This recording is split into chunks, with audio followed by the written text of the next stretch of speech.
కళ్యాణ మహోత్సవము తదనంతరము పట్టాభిషేక మహోత్సవము ఏర్పాటు చేసినటువంటి సందర్భాన్ని పురస్కరించుకొని నేను ఈ రోజున మీతో సీతారామ కళ్యాణం గురించి పట్టాభిషేకం గురించి ముచ్చటిస్తాను అని చెప్పాను. పరమేశ్వరుడు అనేకమైనటువంటి అవతారములు స్వీకరించాడు.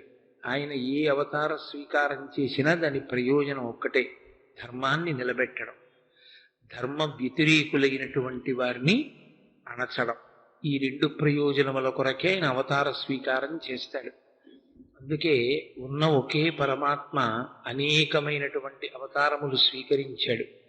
వేదోద్ధారణ మందరాభరణ పృథ్వీ ధర్మ నిర్మాణ ప్రహ్లాద త్రాణ బలిప్రతారణ నృపాహంకార నిర్వాపన వైదేహీ రమణ ధనంజయ జయ వ్యాపార పారీణ క్షోణీ దివ్యత్కరుణ తమోహరణ తండ్రి వెంకటేశ ప్రభో అంటాడు.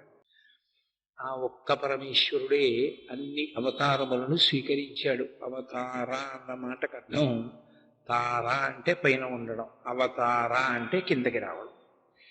ఈ కంటి చేత దర్శనం అవడానికి వీలు లేనటువంటి పరమాత్మ పాలలోనే ఉన్న నెయ్యి ఎలా కనపడదో, కొంత ప్రయత్నం సాధన చేసిన తరువాత ఆ నెయ్యి ఎలా అనుభవంలోకి వస్తుందో, అలా అంతటా నిండి ఉన్నటువంటి విష్ణుతత్వం ఈ మాంసనేత్రమునకు గోచరము కాక సాధన చేసిన వాడికి మాత్రమే అందుతుంది. పరమభక్తితో నిలబడి ఆ అంతటా నిండిపోయినటువంటి వాడు అత్యతిష్ట దశాంగుళం అని కీర్తింపబడినటువంటి పరమాత్మ మాంసనేత్రముల చేత దర్శింపబడడానికి యోగ్యమైన రీతిలో కనపడాలని తపస్సు చేసినటువంటి సాధు పురుషుల యొక్క కోరిక తీర్చడానికి ఒకానొక నాడు స్థూలమైనటువంటి శరీరాన్ని పొంది దర్శనమిచ్చాడు. అలా దర్శనమిచ్చినటువంటి స్వరూపములకే అవతారములని పేరు. అటువంటి అవతారములలో నరునికి సంబంధించినంత వరకు ప్రవర్తన నిరూపించినటువంటి మహోత్కృష్టమైనటువంటి అవతారం శ్రీరామావతారం. శ్రీకృష్ణ భగవానుడు ఏది చెప్పాడో అది చెయ్యాలి. శ్రీరామావతారం ఏమి చేసిందో అది చెయ్యాలి.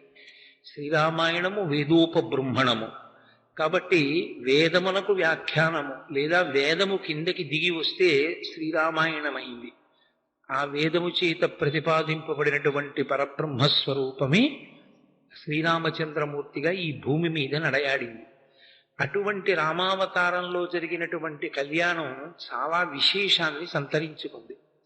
ఈశ్వరుడు పక్కన శక్తి లేకుండా ఎప్పుడూ పూర్ణత్వాన్ని పొందడు. ఆ పక్కన శక్తితో కలిస్తేనే ఆయన అవతారం ఒక పూర్ణత్వాన్ని పొందుతుంది. శంకర భగవత్పాదులు సౌందర్యలహరి చేస్తూ శివశక్త్యాయుక్తో యది భవతి శక్త ప్రభవితుం నచే దేవం దేవో నఖలు కుశల స్పందితుమపి అతస్త్వామారాధ్యాం హరిహర విరించాదిభిరపి ప్రణంతుం స్తోతుం వా కథమకృత పుణ్య ప్రభవతి అంటారు. ఆ పరమేశ్వరుడు శక్తితో కలిసిన నాడు లోక కళ్యాణమును సాధించగలుగుతాడు. రామచంద్రమూర్తి శ్రీరామచంద్రమూర్తి అయ్యాడు సీతా కళ్యాణం చేత. అమ్మవారికి నిత్యానపాయని అని పేరు. ఆమె ఎన్నడూ పరమేశ్వరుణ్ణి విడిచి ఉండదు. అసలు మీకు ఇంకా నేను కొంచెం తాత్వికమైన విషయాన్ని కొద్దిగా ప్రతిపాదన చెయ్యవలసి వస్తే, అమ్మవారు అన్న మాటకు అర్థం భగవంతుని యొక్క శక్తి, ఈశ్వరుని యొక్క శక్తి. ఈశ్వరుడు ఎన్నడూ వేరుగా ఉండరు.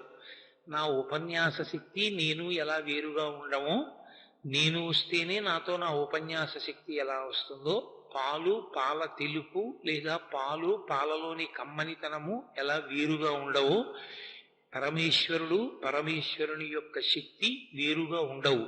అందుకే ఈశ్వరుడు ఈశ్వరుని యొక్క శక్తి కలిసినటువంటిది లోక కళ్యాణమునకు హేతు అవుతుంది. అందుకే పోతన గారు రుక్మిణీ కళ్యాణాన్ని పూర్తి చేస్తూ అనఘ ఆదిలక్ష్మి అయిన రుక్మిణితోడ క్రీడ సల్పుచున్న కృష్ణు చూచి పట్టణంబులోని ప్రజలుల్లసిల్లిరి ప్రీతులగుచు ముక్త భీతులగుచు అంటారు.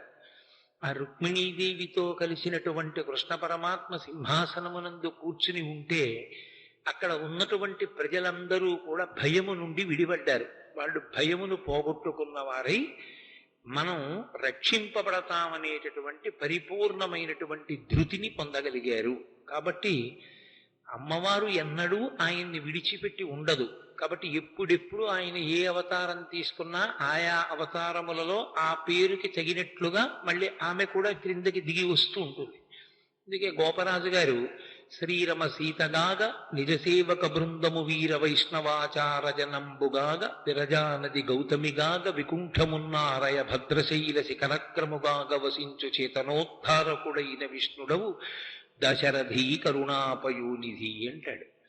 శ్రీరమ సీతగాగ, ఆ లక్ష్మీదేవియే సీతమ్మ తల్లిగా ఆవిర్భవించింది జగన్మాత. సీతా కళ్యాణ ఘట్టం అత్యంత ఉత్కృష్టమైంది. మనం లోకంలో ఎప్పుడైనా కళ్యాణం గురించి మాట్లాడతాం, కళ్యాణము అంటే అమ్మవారి పేరు మీదుగా ఉంటుంది తప్ప అయ్యవారి పేరు మీదుగా ఉండదు. శివ కళ్యాణం, కృష్ణ కళ్యాణం, రామ కళ్యాణం అలా ఉండదు. సీతా కళ్యాణం, రుక్మిణీ కళ్యాణం, పార్వతీ కళ్యాణం అని అమ్మవారి వైపు నుంచి పిలుస్తాం. దానికి కారణం ఒకటే, జీవుడు బ్రహ్మముతో ఐక్యమును పొందడమే కళ్యాణం. అది నిరంతరము ఎందరో జీవులు అలా పూర్ణత్వాన్ని పొందాలి. కాబట్టి కళ్యాణం ఒకరోజు మాత్రమే జరిగేది కాదు, ఇన్ని రోజులైనా జరుగుతూ ఉంటుంది నిత్య కళ్యాణం. వివాహం అలా కాదు. వివాహము అంటే అంటే విశిష్టమైన దానిని పొందుట కొరకు ఆశ్రమమును మారుట. ఏది విశిష్టమైనది? పరమేశ్వరుడు.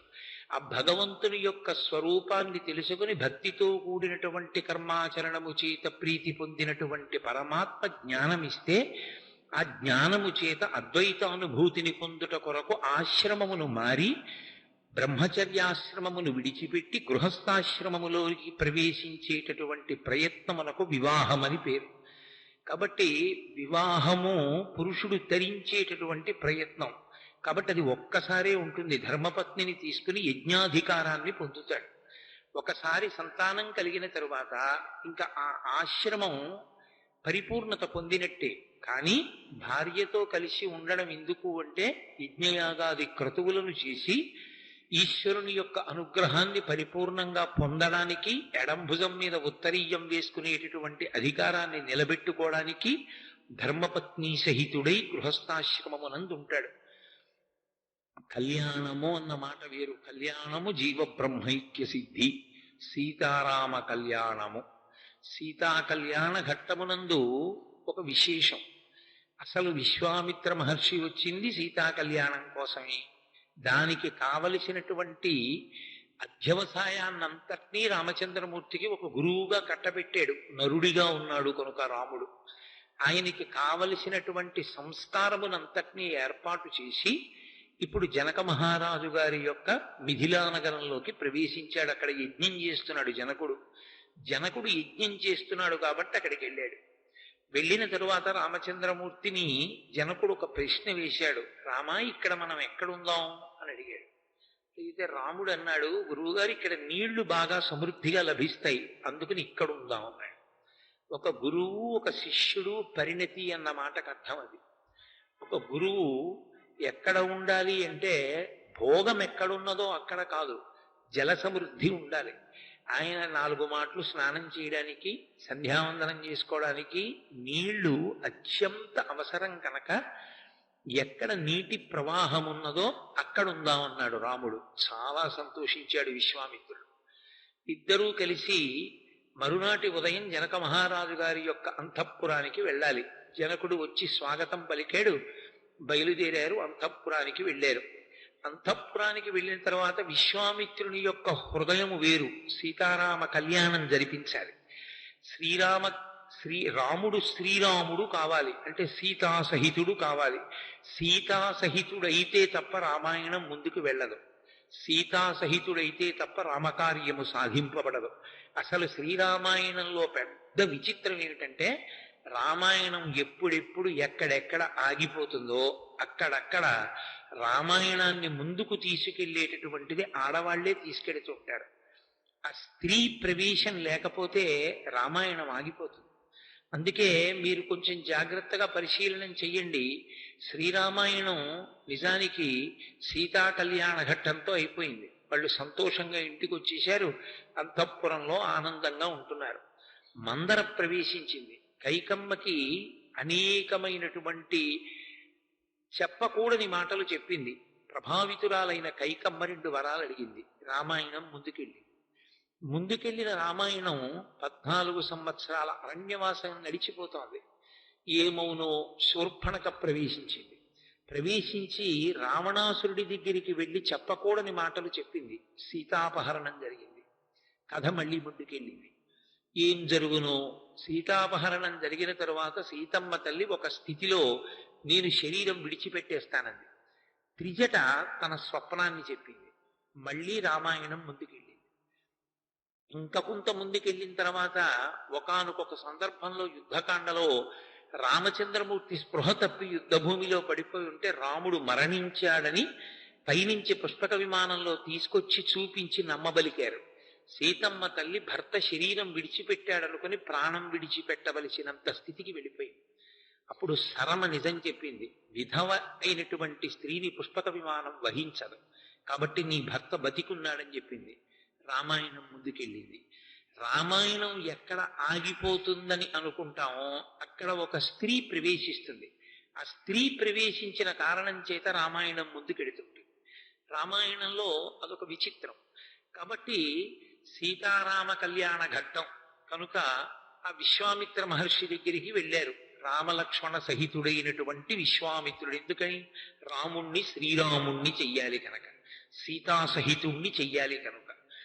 వెళ్ళినవాడు చాలా గుంభనంగా మాట్లాడతాడు, ఎక్కడ బయటపడడం. రామా, నిన్ను ఇక్కడికి ఎందుకు తీసుకొచ్చానో తెలుసా? సీతా కళ్యాణం కోసమే తీసుకొచ్చా. నీకు ఈ అమ్మాయినిచ్చి వివాహం చేద్దాం అనుకుంటున్నాను. అన్ని విధాలా యోగ్యురాలు, నేను గురువుని, కాబట్టి నేను చెప్తున్నాను అనడు. ఎందుకు అనడంటే విశ్వామిత్ర మహర్షికి తన గాంభీర్యము, తన గురుత్వము, తన పరిణితి మీద అపారమైనటువంటి విశ్వాసమేమి నిజంగా మహానుభావుడు అంతటి వాడే. కాబట్టి ఆయన లేకి మాటలు మాట్లాడడం. ఆయనకి తెలుసు రామచంద్రమూర్తి ఎటువంటి వాడు. తన శిష్యుడి గురించి తనకే తెలియని వాడు గురువు ఎలా అవుతాడు? 2 రెళ్ళు 4 ఎంత ఖచ్చితమో గురువు శిష్యుడిని అలా లెక్క కట్టుకోగలడు. కాబట్టి ఒక మాట అన్నాడు. ఆయన మనసులో భావన ఒకటి ఉంది. రామచంద్రమూర్తి వివాహం విషయంలో జోక్యం చేసుకుంటే, అంటే మళ్ళీ నరుడి కథగా మాట్లాడుతున్నాను నేను, అందుకని వివాహం అన్న మాట వాడుతున్నాను. రాముడి వివాహం విషయంలో తను జోక్యం చేసుకుంటే రాముడు అంగీకరించడన్న విషయం విశ్వామిత్రుడికి తెలుసు. ఎందుకని? రామచంద్రమూర్తి పరమధార్మికుడు, రాశీభూతమైన ధర్మము. తనకి ఎవరు భార్యగా ఉండాలో నిర్ణయించవలసిన వాడు తనని కన్న తండ్రి తప్ప అన్యులు కారు అన్నది ఆయన విశ్వాసం. అదే శాస్త్రీయం కూడా. కాబట్టి గురువుగారు అది మా నాన్నగారు చూస్తారు కదా అన్నారనుకోండి, గురువైన విశ్వామిత్రుడికి అది ఎంత అవమానకరంగా ఉంటుంది. తను ధర్మం విషయంలో కొద్దిగా వైక్లభ్యాన్ని పొందినట్టుగా ఉంటుంది. కాబట్టి ఎక్కడా విశ్వామిత్రుడు బయటపడడం. నిన్ను సీతా కళ్యాణం కోసం తీసుకొచ్చాననడం. క్షత్రియులకు అత్యంత ఇష్టమైనదేదో దానినే మిషగా పెడతాడు. నిజంగా కూడా సీతారామ కళ్యాణం జరగడం కోసమే వచ్చింది ఆ శివధనస్సు. శివుడు ఏదో అమాయకుడై ఏదో ప్రయోజనం లేకుండా, అర్థం లేకుండా తన ధనస్సు పట్టుకెళ్ళి మీ ఇంట్లో పెట్టుకోండని కాకతాళీయంగా ఇవ్వలేదు. పరమశివుడంటేనే సమస్తమిరిగినవాడు. ఈశాన సర్వ విద్యానాం ఈశ్వర సర్వభూతానాం బ్రహ్మాధిపతి బ్రహ్మణోధిపతి బ్రహ్మా శివో మే అస్తు సదాశివోం. సదాశివ అన్న బిరుద ఆయనకే ఉంది. సదా విష్ణు సదా బ్రహ్మ లేదు. సదాశివోం. ఆయన ఎప్పుడూ మంగళప్రదుడు, ఎప్పుడూ కళ్యాణకారకుడు. కాబట్టి ఆయనకి తెలుసు జరగబోయే కథ. అందుకే తన ధనస్సుని అక్కడ న్యాసంగా ఉంచాడు. ఇప్పుడు శివధనస్సు ముందక్కడికి వెళ్ళిపోయింది జనక మహారాజు గారి ఇంటికి. ఈ ధనస్సుని అడ్డు పెట్టాడు విశ్వామిత్రుడు. ధనస్సు చూడవయా అంటే ఒక క్షత్రియుడు అభ్యంతరం పెట్టకూడదు. ఎందుకని? ఒక వ్రాయసగాడికి ఘంటం ఎంత అవసరమో, ఒక యజ్ఞం చేసేటటువంటి వాడికి సృక్కు స్రవం ఎంత అవసరమో, ఒక యజ్ఞం చేసేటటువంటి వ్యక్తి ఉన్నాడు అనుకోండి, ఆయన ఎప్పుడు యజ్ఞం చేస్తుంటాడు. ఆయన్ని మీరు సృక్కులు స్రవాలు కొన్ని అక్కడ పెట్టి ఎంత బాగున్నాయో ఎంత బాగా చేశారో అన్నారనుకోండి, ఆయన వచ్చి దాన్ని పట్టుకుని చూడకుండా ఉండలేడు. ఎవరికి ఉండేటటువంటి అభిరుచి వలన తత్సంబంధమైనటువంటి పరికరముల మీద అనురక్తితో ఉంటారు. కాబట్టి క్షత్రియుడైనటువంటి రామచంద్రమూర్తి అంత పెద్ద ధనస్సుని చూపిస్తాను అంటే కాదనడు, తప్పకుండా చూస్తాడు. ధనస్సు మనకెందుకు లేదు అన్నాడంటే అసలు రామచంద్రమూర్తి యొక్క పరాక్రమం సుక్షత్రియత్వం ప్రశ్నింపబడతాయి. ఆ మాట అనడాయన. ఆయన తప్పకుండా చాలా గొప్ప ధనస్సు, అది పరమశివుడు ఎక్కుపెట్టిన ధనస్సు అంటే చూడవలసిందే. అందుకే ధనస్సునే అడ్డు పెట్టాడు విశ్వామిత్రుడు, బయటపడలేదు. ఇద్దరు పిల్లల్ని తీసుకుని వెళ్ళాడు. జనక మహారాజు గారు వచ్చాడు. మహాపూజ్యుడివి నువ్వు వచ్చావు, ఇంతకన్నా సంతోషం ఎక్కడుందన్నాడు. అర్ఘ్యపాద్యాదులు ఇచ్చాడు, పూజించాడు. విశ్వామిత్ర మహర్షిని కూర్చోబెట్టాడు. అకస్మాత్తుగా విశ్వామిత్రుడు అన్నాడు, వీళ్ళిద్దరూ రామలక్ష్మణులు, సుక్షత్రియులు, దశరథ మహారాజు గారి బిడ్డలు. నా యజ్ఞ సంరక్షణం కోసం వచ్చారు. సిద్ధాశ్రమంలో యజ్ఞాన్ని రక్షించారు. నాతో పాటు మిథిలా నగరానికి యజ్ఞం చూడడానికి, శివధనుస్సుని చూడడానికి వచ్చారు. క్షత్రియులు కదూ, వాళ్ళకి ధనస్సు చూడటం ఇష్టం. ఏతద్దర్శయ భద్రం తే కృతకామౌ నృపాత్మజౌ. ఒక్కసారి ఆ ధనస్సుని చూపించు. దర్శనాదస్య ధనుషో యథేష్టం ప్రతియాస్యత. ఎంత చక్కగా మాట్లాడాడు చూడండి. అది విశ్వామిత్రుడు. ఒక్కసారి శివధనస్సుని చూపించవయా జనక మహారాజా. చూపిస్తే వీళ్ళు పిల్లలు క్షత్రియులు కదూ, ఒకసారి ఆ ధనస్సు చూస్తారు. ధనస్సు చూసి వీళ్ళ ఇంటికి వెళ్ళిపోతారు. ఇంకా అంటే తను వెళ్ళిపోతాడు హిమవత్ పర్వతానికి. కాబట్టి ఇంకా పిల్లల్ని ఇంటికి పంపించేస్తాడు. ఇంకా తనని అనుగమించమని అడగడం. ఎందుకని? తన కార్యం పూర్తయిపోయి రాముణ్ణి శ్రీరాముణ్ణి చేసేస్తాడు. అలా అంటాడా పైకి? నీకు కళ్యాణం, నీకు వివాహం చేస్తానంటాడా? అండవు. ఎంత గాంభీర్యం! అనకుండా ఏది ధనస్సు చూపించు, వాళ్ళు ఇంటికి వెళ్ళిపోతారంటాడు. నిజమే, ఇంటికే వెళ్ళిపోతారు. ఎవరితో? భార్యలతో. ఆశ్రమం మారుస్తాడు అక్కడ. అది విశ్వామిత్రుడి యొక్క గొప్పతనం. అందుకని ఏతద్దర్శయ భద్రంతే కృతకామౌ నృపాత్మజం. దాన్ని చూసి ధనస్సుని వాళ్ళు కృతకామౌ, వాళ్ళు కోరిక తీరిన వాళ్ళు అవుతారు. ఎందుకని? నృపాత్మజవు, రాజకుమారులు కనుక వాళ్ళకి ధనస్సుల యందు ప్రీతి ఉంటుంది కనుక. ఒక్కసారి చూపించు. ధనస్సు చూపించు అంటే మిగిలిన కథ జనకుడు చెప్తాడు. అది విశ్వామిత్రుడికి తెలుసు. కొంతమంది బలహీనత ఉంటుంది.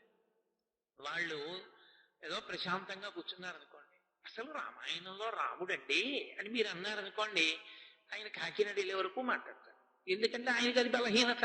ఆయనకి రామాయణం అన్నారనుకోండి, ఆయన మాట్లాడకుండా ఉండలేడు. అలా జనకుణ్ణి శివధనస్సు అన్నారనుకోండి, శివధనస్సు వెనక బోలెడంత కథ చెప్తాడు విశ్వామిత్రుడు. అందుకని ఏది ఆ ధనస్సు చూపించన్నాడు. వెంటనే విశ్వామిత్రుడు లేచి, ఆ జనక మహారాజు గారు లేచి అన్నాడు, అయ్యో తప్పకుండా చూపిస్తాను, కానీ ఆ ధనస్సు వెనక ఒక కథ ఉంది, అది చెప్పాలి. అదే కదా విశ్వామిత్రుడు కావాలి. తను బయటపడకూడదు. జనకుడి నోటి వెంట రావాలి ఆ మాటలు. వినడానికి అభ్యంతరం ఏముంటుంది? ధనస్సు చూపిస్తారు, ధనస్సుకు ఒక కథ ఉందని చెప్తాడు. వింటున్నాడు రామచంద్రమూర్తి, లక్ష్మణస్వామి వింటున్నారు. జనకుడు మొదలుపెట్టాడు, ఈ శివధనస్సు గురించి చెప్తాను, దీని గురించి చెప్పే ముందు నా కూతురు గురించి చెప్పాలన్నాడు. ఇదే కదా కావలసిన విషయం. అందుకని ఆయన అన్నాడు, అధమే కృషత క్షేత్రం లంగలాదుద్ధితామయ క్షేత్రం శోధయత లబ్ధ్వా నామ్నా సీతేతి విశ్రుత అన్నాడు. నేను ఒకానొకప్పుడు యజ్ఞం చేద్దామని నాగలి పట్టుకుని భూమిని దున్నుతున్నాను. భూమిని దున్నుతున్న సమయంలో భూమిలో నుండి ఉద్ధిత అన్నాడు, పైకి లేచిందిలా ఒక ఆడపిల్ల. ఆమె ఏదో చిన్న పిల్ల, చంటి పిల్ల, మందసంలో దొరికింది, పద్మావతీదేవి దొరికినట్టుగా పద్మముల మధ్యలో ఒక పెట్టెలో దొరికిందని రామాయణంలో లేదు. ఆమె ఉద్ధిత, పైకి లేచింది భూమిలోంచి. నాగటి చాలు తగిలి పైకి లేచి ఆమె నిలబడింది. జనక మహారాజు గారు ఎత్తుకున్నాడు ఆ పిల్లని. పూర్వం అష్టవర్షే భవేత్ కన్యా కదా. ఆ పిల్లని ఎత్తుకున్నాడు. ఎత్తుకుని నిలబడ్డాడు. ఈ రహస్యం ఎక్కడ చెప్పింది సీతమ్మ? ఇక్కడ చెప్పలేదు బాలకాండలో. సీతా కళ్యాణ ఘట్టంలో దీన్ని చెప్పలేదు మహర్షి. అయోధ్యకాండలో అత్రి అనసూయల యొక్క ఆశ్రమాన్ని దర్శనం చేసినప్పుడు అనసూయమ్మని ఈ కళ్యాణ ఘట్టం గురించి చెప్పుకుంటూ ఉంటారు ప్రజలు. నేను రాలేదు ఆ కళ్యాణానికి, ఏది ఆ కళ్యాణం గురించి చెప్పు అని అడిగినప్పుడు ఈ రహస్యాన్ని చెప్పింది. అవునమ్మా, నేను భూమిలో నుండి పుట్టాను. పుట్టడం కాదు, పైకి లేచాను. భూమిలో నుండి పైకి లేచి నిలబడినప్పుడు మా తండ్రి నన్ను ఎత్తుకున్నాడు. ఎత్తుకున్న జనక మహారాజు గారికి అనుమానం వచ్చింది. ఈ పిల్ల భూమి నుండి లేచింది, నేను భూమిని దున్నుతుంటే, ఇప్పుడు ఈ పిల్లని నేను ఎత్తుకున్నాను, ఈ పిల్ల నాకేమవుతుంది అని అనుమానం వచ్చింది. దొరికిన పిల్ల కూతురా ఏమవుతుంది ఈ పిల్ల? ఈమె మనుష్యకాంత కాదు. మనుష్యకాంత అయితే ఒక లక్షణం ఉంటుంది. చాలా ప్రహృష్టమైన మనసు పొందినటువంటి పురుషుని యొక్క తేజస్సు తన భార్య యందు ప్రవేశపెట్టబడితే శుక్రశోణితములు కలిసి పిండమేర్పడి ఆనాటి కాలాన్ని బట్టి 12 నెలల తరువాత స్త్రీ యొక్క యోని నుండి బయటికి వస్తే అప్పుడు నరజన్మ. కానీ ఆమె అలా రాలేదు. స్త్రీ పురుష సంపర్క సంబంధం లేదు, భూమి నుండి పైకి లేచి. కాబట్టి ఆమె నరకాంత కాదు, తెలిసిపోతాం. నరకాంత కానిది నరకాంతలా ఉంది. పైకి ఆడపిల్ల మనుష్యకాంతలా ఉంది, కానీ ఆమె మనుష్యకాంత కాదు. ఎందుకని? మనుష్యకాంత అంటే ఎలా పుట్టవలసిన అవసరం ఉందో అలా ఆమె పుట్టలేదు కనుక. ఇది జనకుడి అనుమానం. అయినప్పుడు ఈమె నరకాంత కానప్పుడు నేను నరుణ్ణి, నాకు ఈమె ఏమవుతుంది? ఎత్తుకుని నిలబడ్డాడు. అనుమానంతో పైకి చూశాడు. అంతరిక్షంలోంచి వాక్కు వినపడింది. సీతమ్మే చెప్పింది ఆ విషయం అయోధ్యకాండలో. అంతరిక్షేచవాగుప్త ప్రతిమా మనుషీకిల ఏమమేతన్నరపతే ధర్మేణ తనయాతవా అంది అంతరిక్షం. ఏమయ్యా, అంతరిక్షేచవాగుప్త ప్రతిమా మనుషీకిల, ఆ పైనుంచి మాట్లాడుతూ ఆమె మనుష్యకాంత కాకపోవచ్చు, మనుష్యకాంత ఎలా పుట్టాలో అలా పుట్టినది కాదు, కానీ ఆమె మనుష్యకాంతగా ఉందామని వచ్చింది. రాముడికి సీతమ్మకి శ్రీరామాయణంలో ఉన్న భేదం అది. రాముడు ఎప్పుడూ నేను నరుణ్ణే అన్నాడు.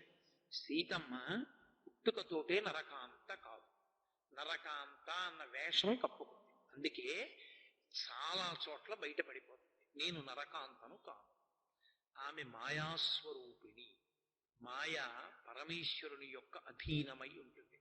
ఆ మాయని స్త్రీవాచకంతో సంబోధిస్తారు. అందుకే శంకర భగవత్పాదులు సౌందర్యలహరి చేస్తూ మహామాయా విశ్వం భ్రమయసి పరబ్రహ్మ మహిషి. పరబ్రహ్మ మహిషి అంటే పరమేశ్వరుని యొక్క పత్ని. ఆమెయే మాయాస్వరూపిణి అయి బ్రహ్మాండములను తిప్పుతూ ఉంటుంది. అందుకే మహర్షి ఆ కావ్యానికి పేరు సీతాయాశ్చరితం మహద్ పౌలస్త్య వధ అని పెట్టారు. నరకాంతగా ఉండాలనుకుంది కాబట్టి పతికి వశురాలయ్యింది. కానీ ఆమె నరకాంత కాదు. ఆ కారణం చేత అంతరిక్షంలోంచి మాట వినపడిందమ్మా అంది. ఒక్క మాట చెప్తే పట్టుకోగలదు అనసూయమ్మ. ఆవిడ శక్తి అటువంటిది. అందుకని ఒక్క అనసూయమ్మకే చెప్పింది రహస్యం. ఎక్కడా రామాయణంలో ఇక మాట్లాడాల. ఒక్క చోట మాత్రం బయటపడింది. ఏదో 12 వర్షాహం రఘవస్య నివేశనే భుంచ్వాన్ మానుషాన్ భోగాన్ అందోసారి. 12 ఏళ్లు నేను రామచంద్రమూర్తి మందిరంలో మనుష్యులు అనుభవించే భోగాలు అనుభవించాను. మనుష్యులు అనుభవించే భోగాలు అనుభవించానంటాం ఏమిటి? నేను ఏమంటే విశాఖపట్నంలో సుబ్బారావు గారింట్లో మనుష్యులు అనుభవించే భోగాలన్నీ అనుభవించాను అన్నాను అనుకోండి. ఇప్పుడు మనుష్యులు అనుభవించే భోగాలు, నువ్వు మనిషివిగా ఏమిటి అనరు నన్ను. సీతమ్మ అలా అన్నం ఏంటి? ఆమె మనుష్యకాంత కాదు కనుక. అందుకని ఆవిడ అలా అందొక చోట సుందరకాండలో. కాబట్టి ఆ తల్లి ఒక నరకాంతగా నటిస్తోంది. నటిస్తూ అంతరిక్షంలోంచి మాట వినపడిందమ్మా, ధర్మేణ తనయాతవా, ధర్మము చేత ఈమె నీకు కుమార్తెయే. నీకు కుమార్తెగా లభించాలన్న కోరికతోటే ఆమె నీకు కూతురుగా వచ్చింది. ఎందుకు వచ్చింది? శివధనస్సు ఉంది అక్కడ. సీతా కళ్యాణం అంతా ధనస్సుతోటే ముడి. అందుకని అక్కడికి వచ్చింది ఆవిడ. అందుకని ధర్మేణ తనయాతవా, నీకు కూతురే అంది. అయితే నాకు కూతురే అన్నాడు. పేరు ఆయన పెట్టలేదు, ఆమె పెట్టుకుంది. పైకి వస్తున్నప్పుడే భూమిలోంచి సీత అని పేరు పెట్టుకుని వచ్చింది. అందుకని సీత అన్న నామకరణము జనక మహారాజు గారు చేశారని రామాయణంలో లేదు.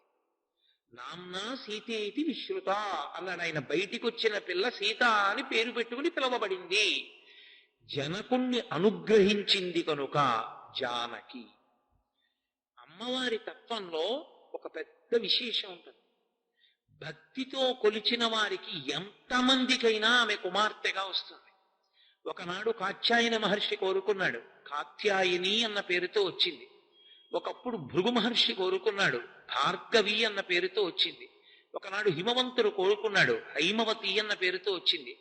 ఒకనాడు దక్షుడు కోరుకున్నాడు, దాక్షాయణి అన్న పేరుతో వచ్చింది. ఒకనాడు జనకుని భక్తికి మెచ్చింది, జానకి అన్న పేరుతో వచ్చింది. ఒకరోజు ఆకాశరాజును అనుగ్రహించింది, పద్మావతి అన్న పేరుతో వచ్చింది. ఎన్ని పేర్లతోనైనా వస్తుంది, ఆమె భార్య మాత్రం పరమేశ్వరుడి ఒక్కడికి. అసలు ఆ స్థానాన్ని ఎవరైనా మనసులో ఊహ చేసిన పురుషుడిగా, శంకరుడు సౌందర్యలహరిలో అంటారు, శివే శృంగారార్ధ్ర తదితర జనే కుత్సనపరా.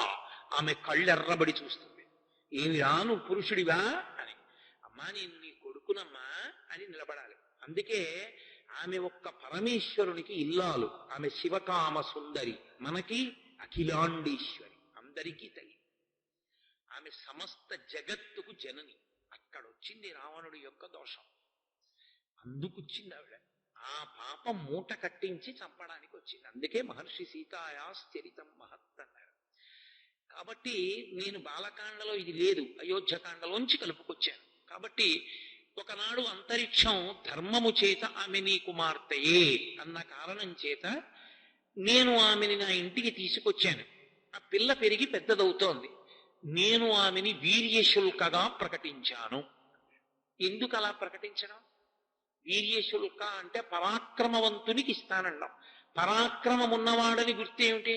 ఎవరు శివధనస్సు ఎక్కువ పెడితే వాళ్ళకి ఇస్తానన్నాడు. ఎందుకు ఆ మాట అన్నం జనకుడు? యోగ్యుడైన వాడెవరో నిర్ణయించి కన్యాదానం చేయలేడా? జనకుడు అమాయకుడా? కాదు.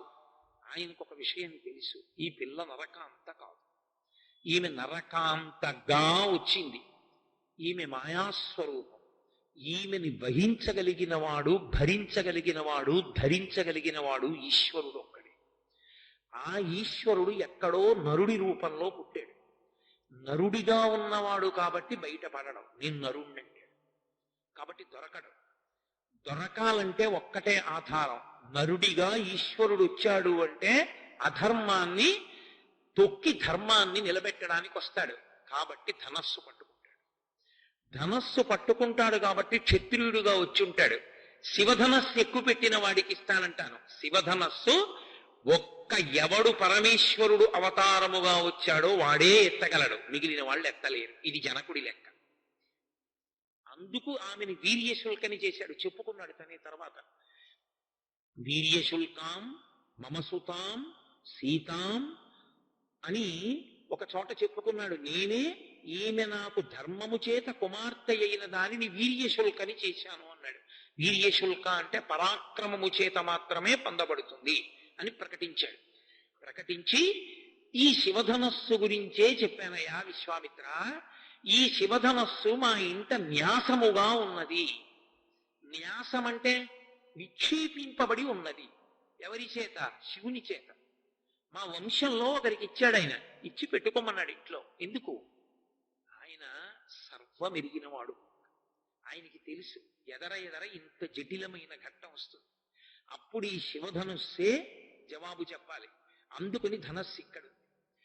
కాబట్టి ఓ విశ్వామిత్ర మహర్షి, ఆయన అలా అనడు. విశ్వామిత్ర మహర్షి అనడు, హే బ్రహ్మన్, హే భగవన్ అంటూ ఉంటాడు. గురువు గారిని పిలిచేటప్పుడు అది అంత గౌరవం. హే బ్రహ్మన్ అంటాడు. బ్రహ్మమెరిగినవాడా, బ్రహ్మవిత్ బ్రహ్మైవ భవతి, బ్రహ్మమెరిగి బ్రహ్మమైనవాడా, హే భగవన్, నీకు భగవంతుడికి అభేదం, గురువు పరబ్రహ్మస్వరూపం, అందుకని హే భగవన్ అని పిలుస్తూ ఉంటాడు. కాబట్టి ఆయన అన్నాడు, ఈ కథ శివధనస్సుతో ముడిపడింది కాబట్టి ఇప్పుడు శివధనస్సు చూపించు అని అడుగుతున్నావు. ఈ పిల్లలకి చూపిస్తాను. చూపించే ముందు నేను ఈ మాట చెప్పాలిగా, అందుకుని చెప్తున్నాను. అయితే ఇంకా కొంత కథ ఉంది బ్రహ్మన్, అది కూడా మీరు వినాలి. నేను ఆమెని వీర్యశుల్కాన్ని ప్రకటించిన తరువాత ఆమె అందచందములను గురించి రాజులందరూ తెలుసుకున్నారు. మొదట రాజులందరూ ఒక్కొక్కడొక్కొక్కడు వచ్చాడు సీతమ్మని చేపట్టాలన్న కోరికతో. సాధ్యం కాదని జనకుడికి తెలుసు.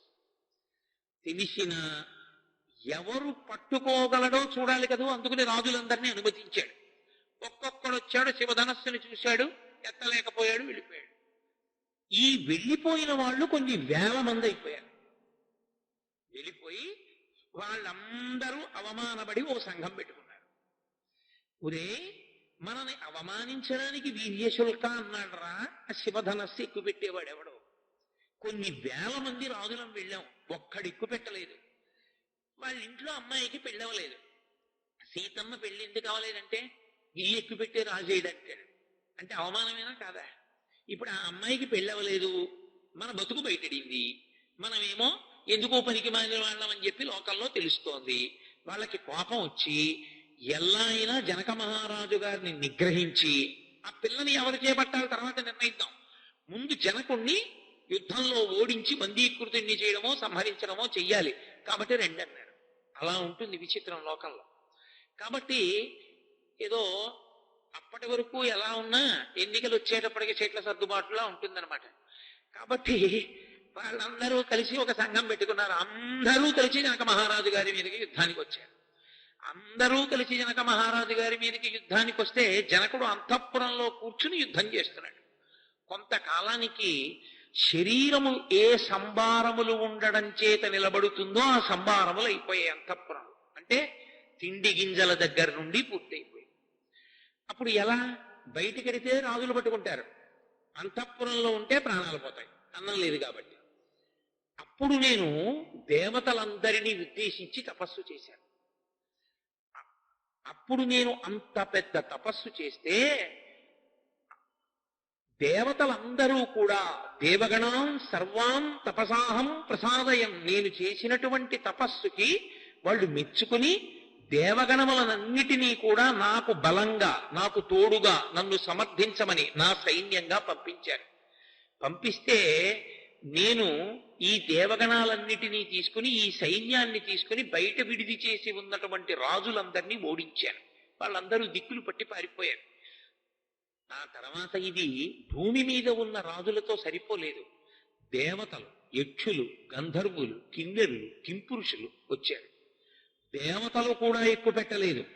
హే బ్రహ్మన్, విశ్వామిత్ర, ఈ శివధనస్సు ఇలాగే ఉంది, ఈ పెళ్లి ఇలాగే ఉంది, మధ్యలో నేను ఎదురు చూస్తూ అలాగే ఉన్నాను. దేనికోసం? జనకుడు బయటపడ్డాడు.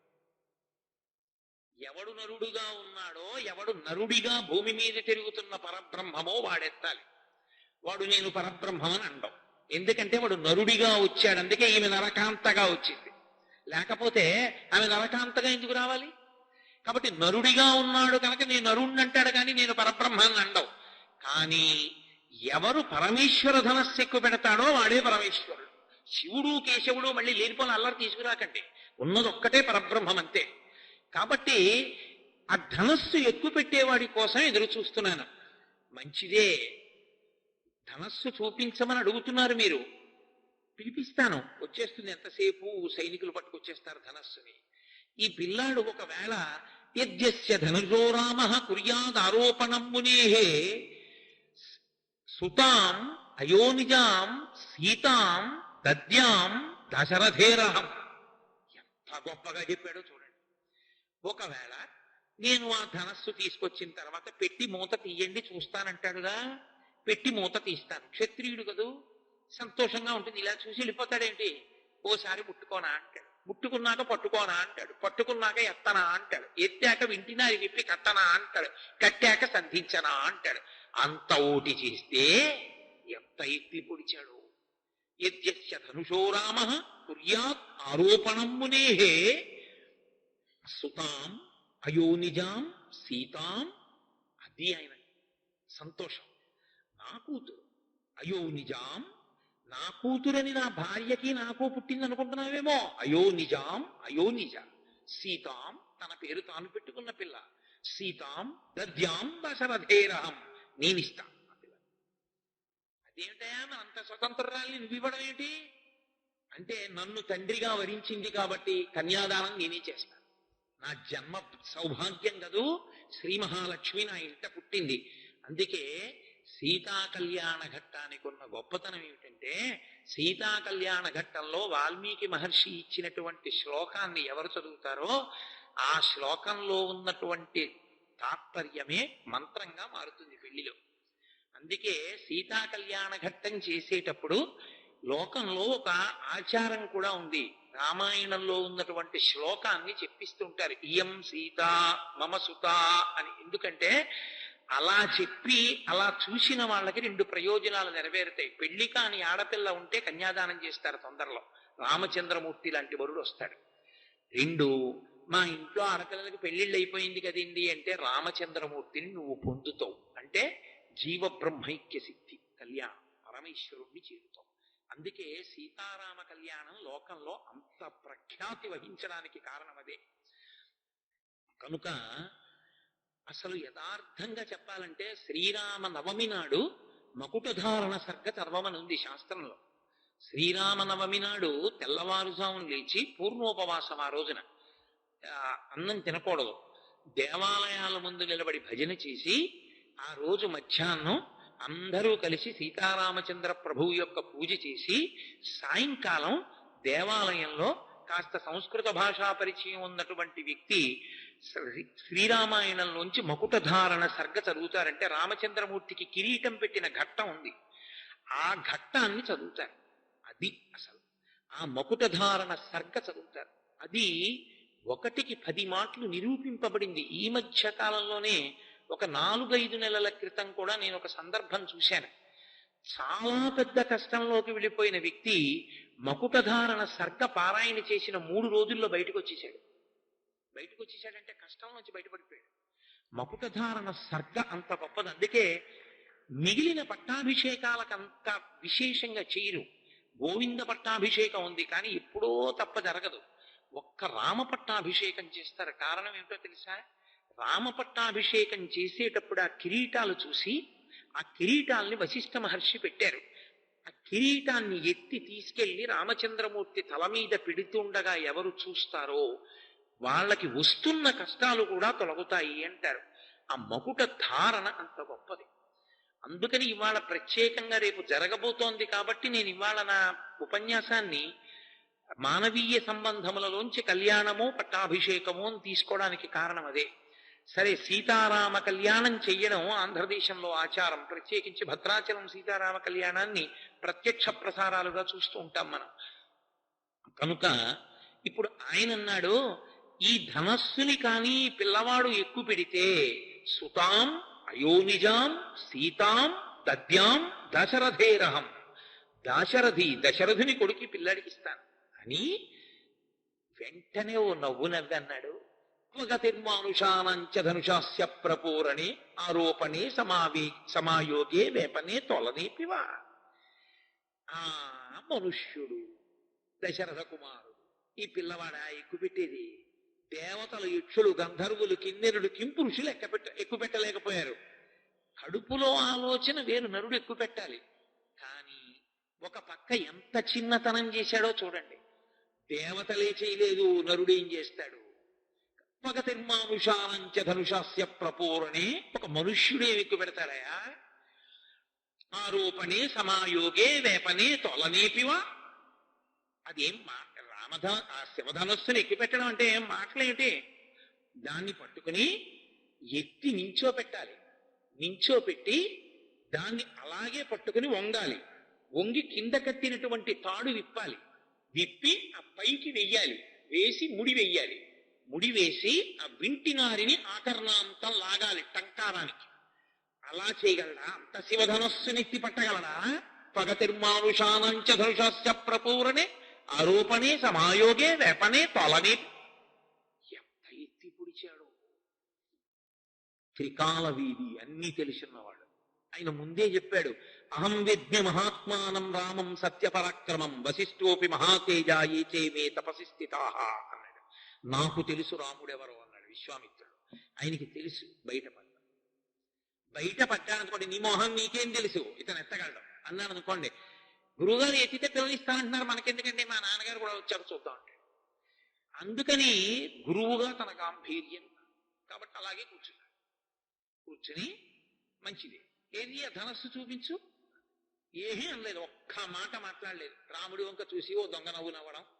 రామ, ఇంకా కళ్యాణం అయిపోయే సందర్భం వచ్చేసింది, ఈ ఒక్క మాట విశ్వామిత్రుడు మాట్లాడలేదు. వెంటనే 5,000 మంది ఆ బలిష్టమైనటువంటి వారు, బాగా పొడగరులైనటువంటి వారిని సైనికుల్ని పిలిచాడు. 5,000 మంది సైనికులు మంజూషని తోసుకొచ్చారు. మంజూష అంటే పెట్టె. అందులో ఉంది 8 చక్రముల పెట్టె అని రాశారు వాల్మీకి మహర్షి. అందులో పెట్టారు శివధనస్సు. అంత 8 చక్రముల పెట్టెలో పెట్టిన 5,000 మంది కలిసి ఆ ధనస్సుని ఎత్తి పట్టరాలేరు. అందుకని బరువైన దానికి పద్ధతి ఏమిటంటే చక్రాలు పెట్టిన బండి మీద పెట్టి తోసేయడమే. పోని ఒకడో ఇద్దరో తోయడం కాదు, దాన్ని 5,000 మంది బలిష్ఠులైన వారు తొయ్యాలి ఆ బండిని. అంటే ఎంత బరువైనటువంటి ధనస్సో, ఎంత దివ్యమైన ధనస్సో చూడండి. అంటే అసలు ఆ ధనస్సు ఎత్తి పెట్టడానికి లౌకికమైన బలం చాలదు, తెలిసిపోట్లా. అది నరుడు ఎత్తేది కాదది. అది ఎంతటి బలవంతుడు ఎత్తడు.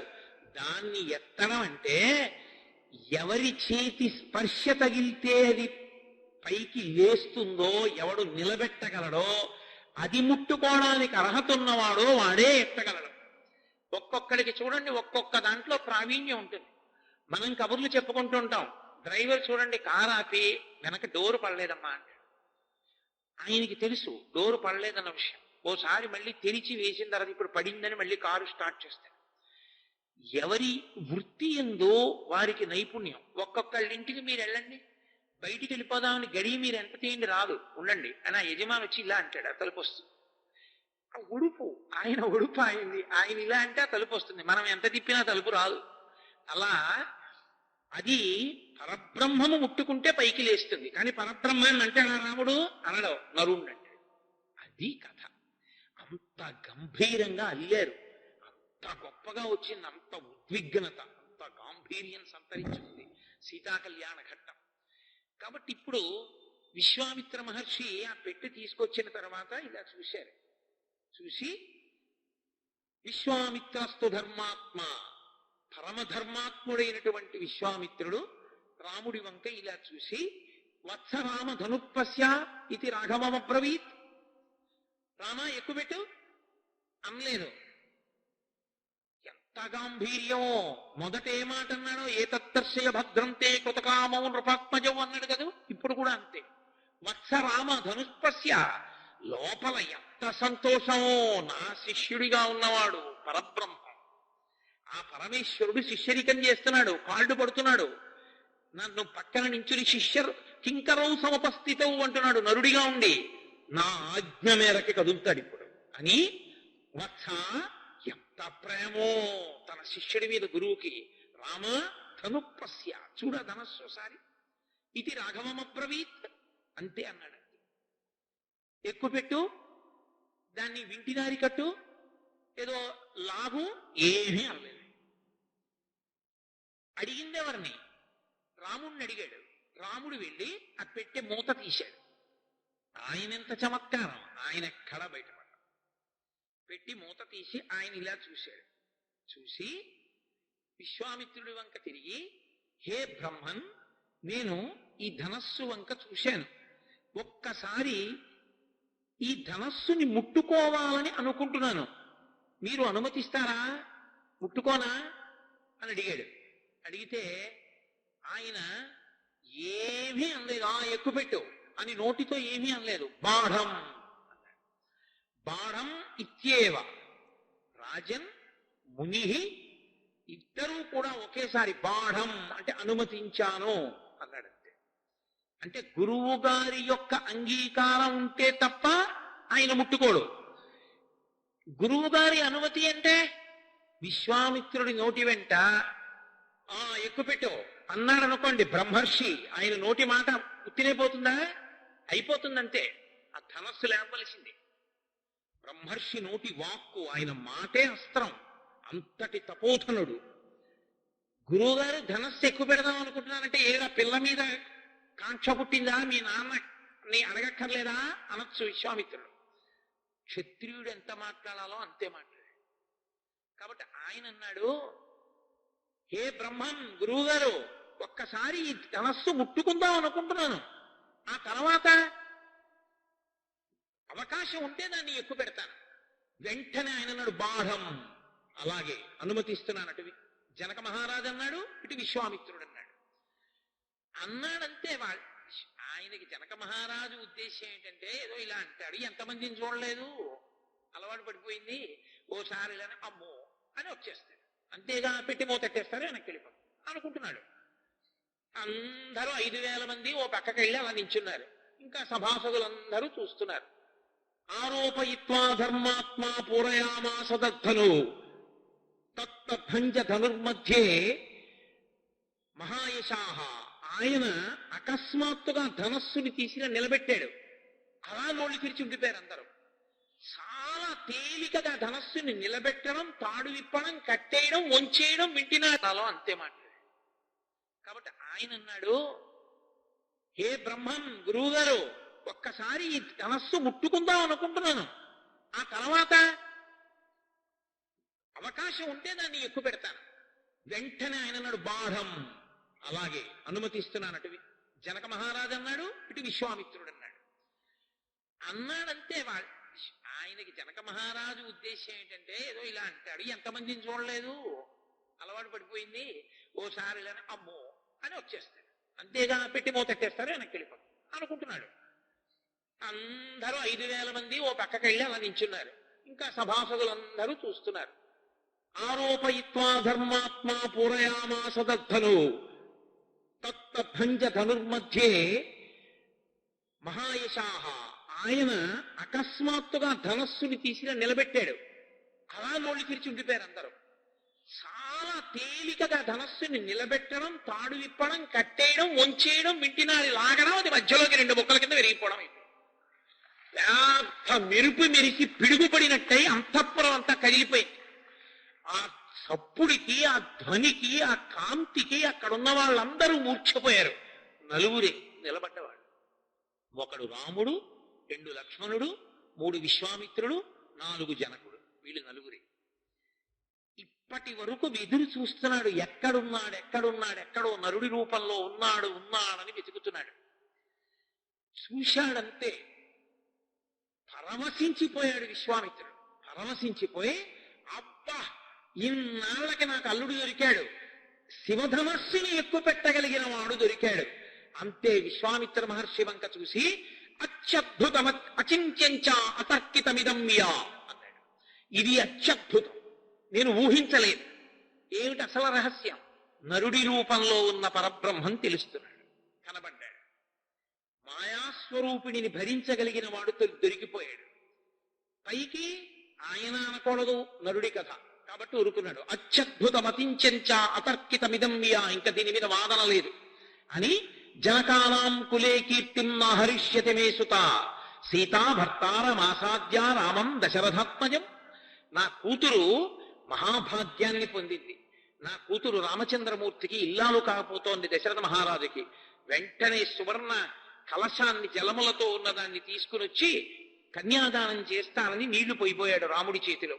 ఇక్కడ చెప్పలేదు మహర్షి, మళ్ళీ అయోధ్యకాండలో చెప్పారు. మొన్న మీతో ప్రస్తావన చేశా. దీయమానాం నతుతత ప్రతిజగ్రాహ రాఘవ.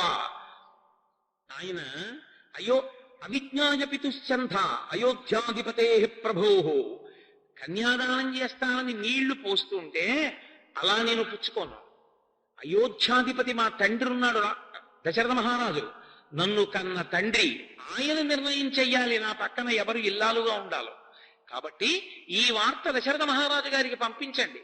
పంపిస్తే దశరథ మహారాజు గారు బయలుదేరి వచ్చి ఈ పిల్ల నాకు ఇల్లాలుగా ఉండడానికి యోగ్యమే అని నిర్ణయం చేస్తే అప్పుడు ఆమెని స్వీకరిస్తాను. మరి ధనస్సు ఎందుకు ఎక్కుపెట్టావు? నే క్షత్రియుణ్ణి, నా గురువు ఆజ్ఞాపించాడు, చూడమన్నాడు, ఎక్కుపెట్టమన్నాడు, ఎక్కుపెట్టాను, అంతవరకే. పిల్లని తీసి స్వీకరించడం భార్యగా నా చిత్తం కాదు, మా తండ్రి చెప్పాలి, అది ఆయన ధర్మం. అందుకే అంత జాగ్రత్తగా నడిపారు మహర్షి, అంత గొప్పగా నడిచింది రామాయణం. కాబట్టి ఇప్పుడు 3 రోజులు రాత్రింబవళ్ళు వేగంగా వెళ్ళగలిగిన గుర్రాల మీద ప్రయాణం చేయగలిగినటువంటి సుశిక్షితులైన వ్యక్తులు వెడితే తప్ప అయోధ్యానగరాన్ని చేరలేరు. అంత దూరంలో ఉంది మిథిలానగరం. 3 రోజులు ప్రయాణం చేసి వాళ్ళు దశరథ మహారాజు గారి యొక్క అయోధ్యానగరానికి వెళ్ళారు. దశరథుడు సభతి ఇచ్చి ఉన్నాడు. వెళ్ళారు, జరిగిన వృత్తాంతం అంతా చెప్పారు. జనకుడు మీకు నివేదించమన్నాడు, తొందరగా బయలుదేరి రమ్మన్నాడు. మీరు ఆ పిల్లని మీ కోడలుగా చేసుకోవలసింది అని దశరథ మహారాజు గారు కోరుకుంటున్నాడు అన్నారు. అతి నిజంగా లోకానికి మార్గదర్శకమైంది రామాయణం అంటే అది కారణం. వెంటనే దశరథ మహారాజు తన పురోహితుల వంక మంత్రుల వంక చూశాడు. వశిష్ఠ మహర్షి మొదలైన వారి వంక చూసి ఒక మాట అన్నాడు.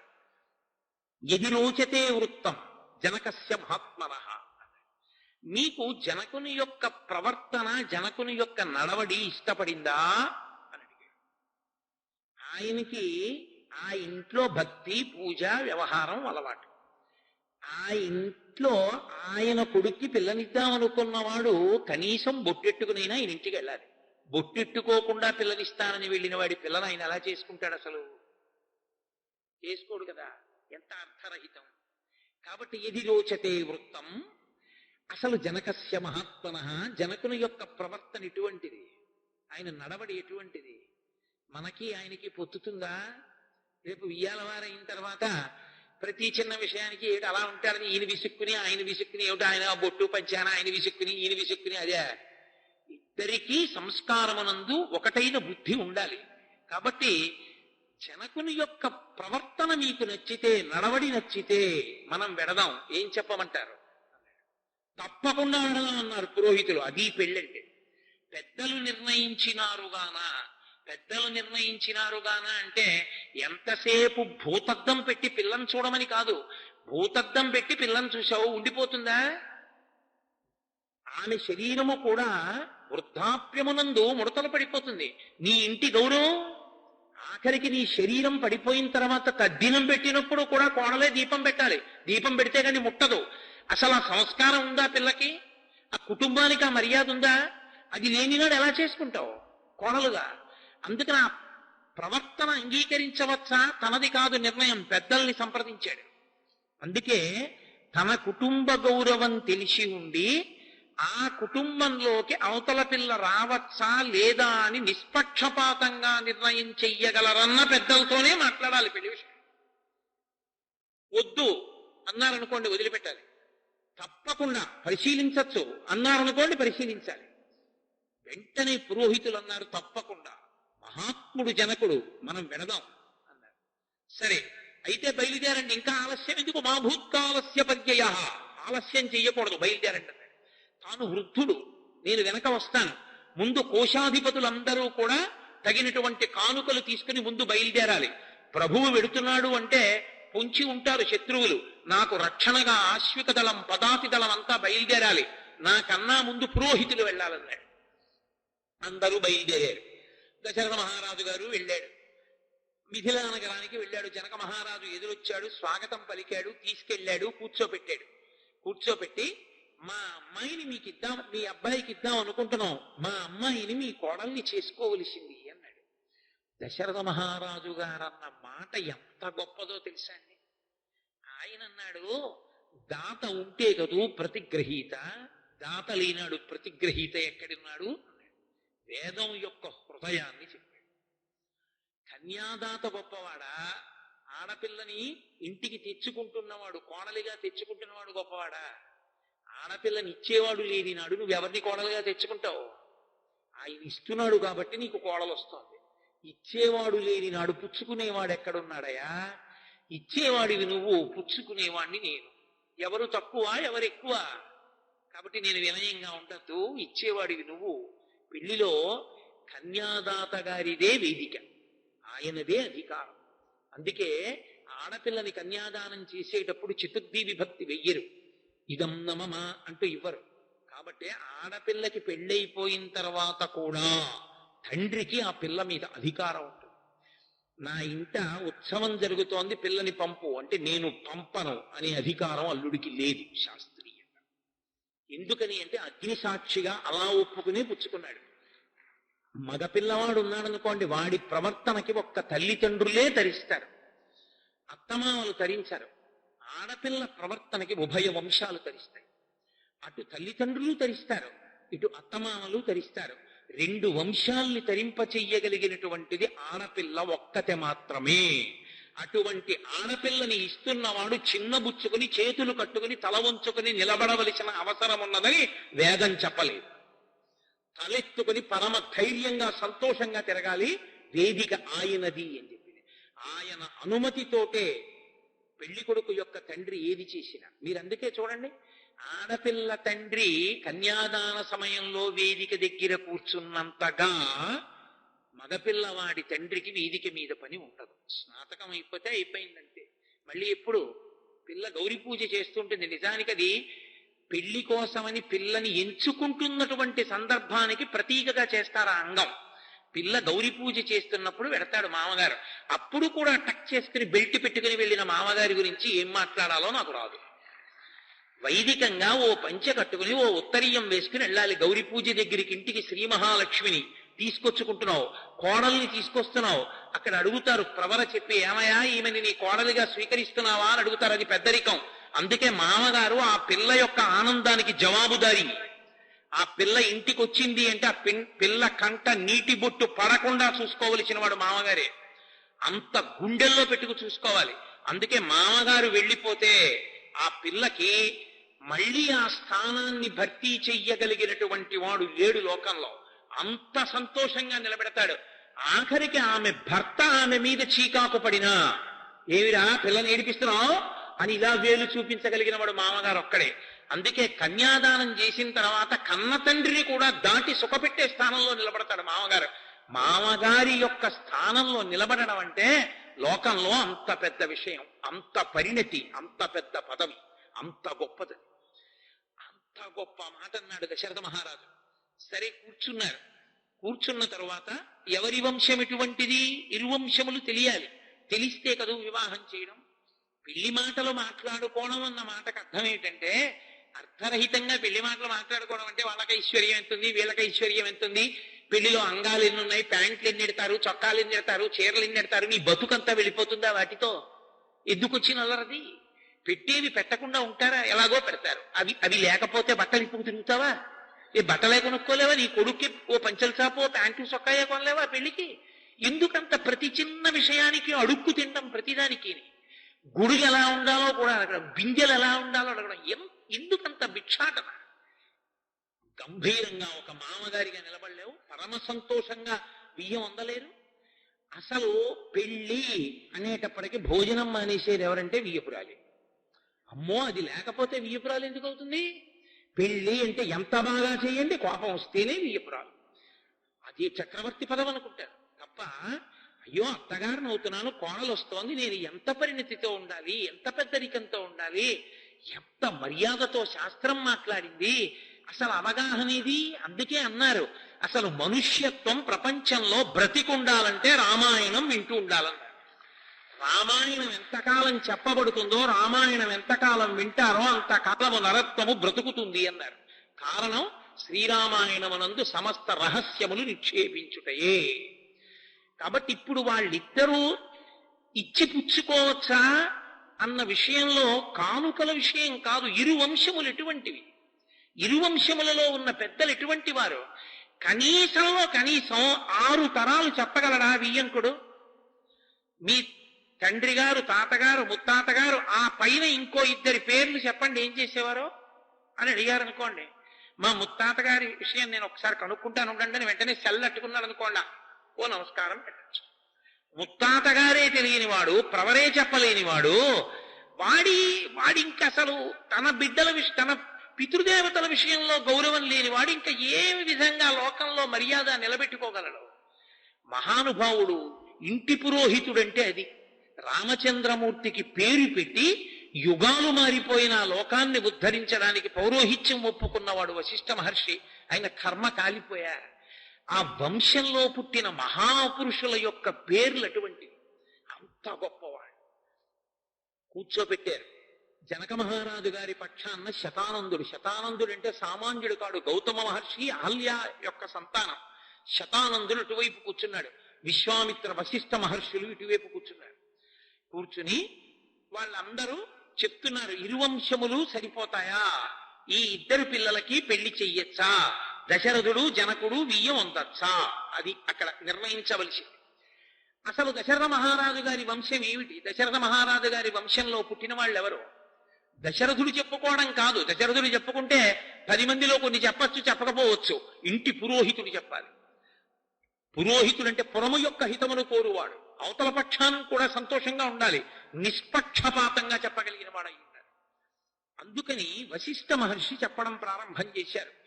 అవ్యక్తమైనటువంటి స్వరూపమునందు పరబ్రహ్మం ఉండేది. అవ్యక్తమైన స్వరూపము నుండి పరబ్రహ్మము వ్యక్తమై చతుర్ముఖ బ్రహ్మగారు వచ్చారు. చతుర్ముఖ బ్రహ్మగారి యొక్క కొడుకు మరీచి, మరీచి యొక్క కుమారుడు కశ్యపుడు, ఆ కశ్యపుని యొక్క కుమారుడు సూర్యనారాయణమూర్తి, సూర్య భగవానుడు. ఆ సూర్యనారాయణమూర్తి యొక్క కొడుకు మనువు, ఆ మనువు యొక్క కొడుకు ఇక్ష్వాకు. ఆ ఇక్ష్వాకువే మొట్టమొదట అయోధ్యానగరాన్ని రాజధాని చేసుకుని పరిపాలన చేయడం ప్రారంభం చేశాడు. అక్కడ ప్రారంభమైంది వంశం అన్నాడు.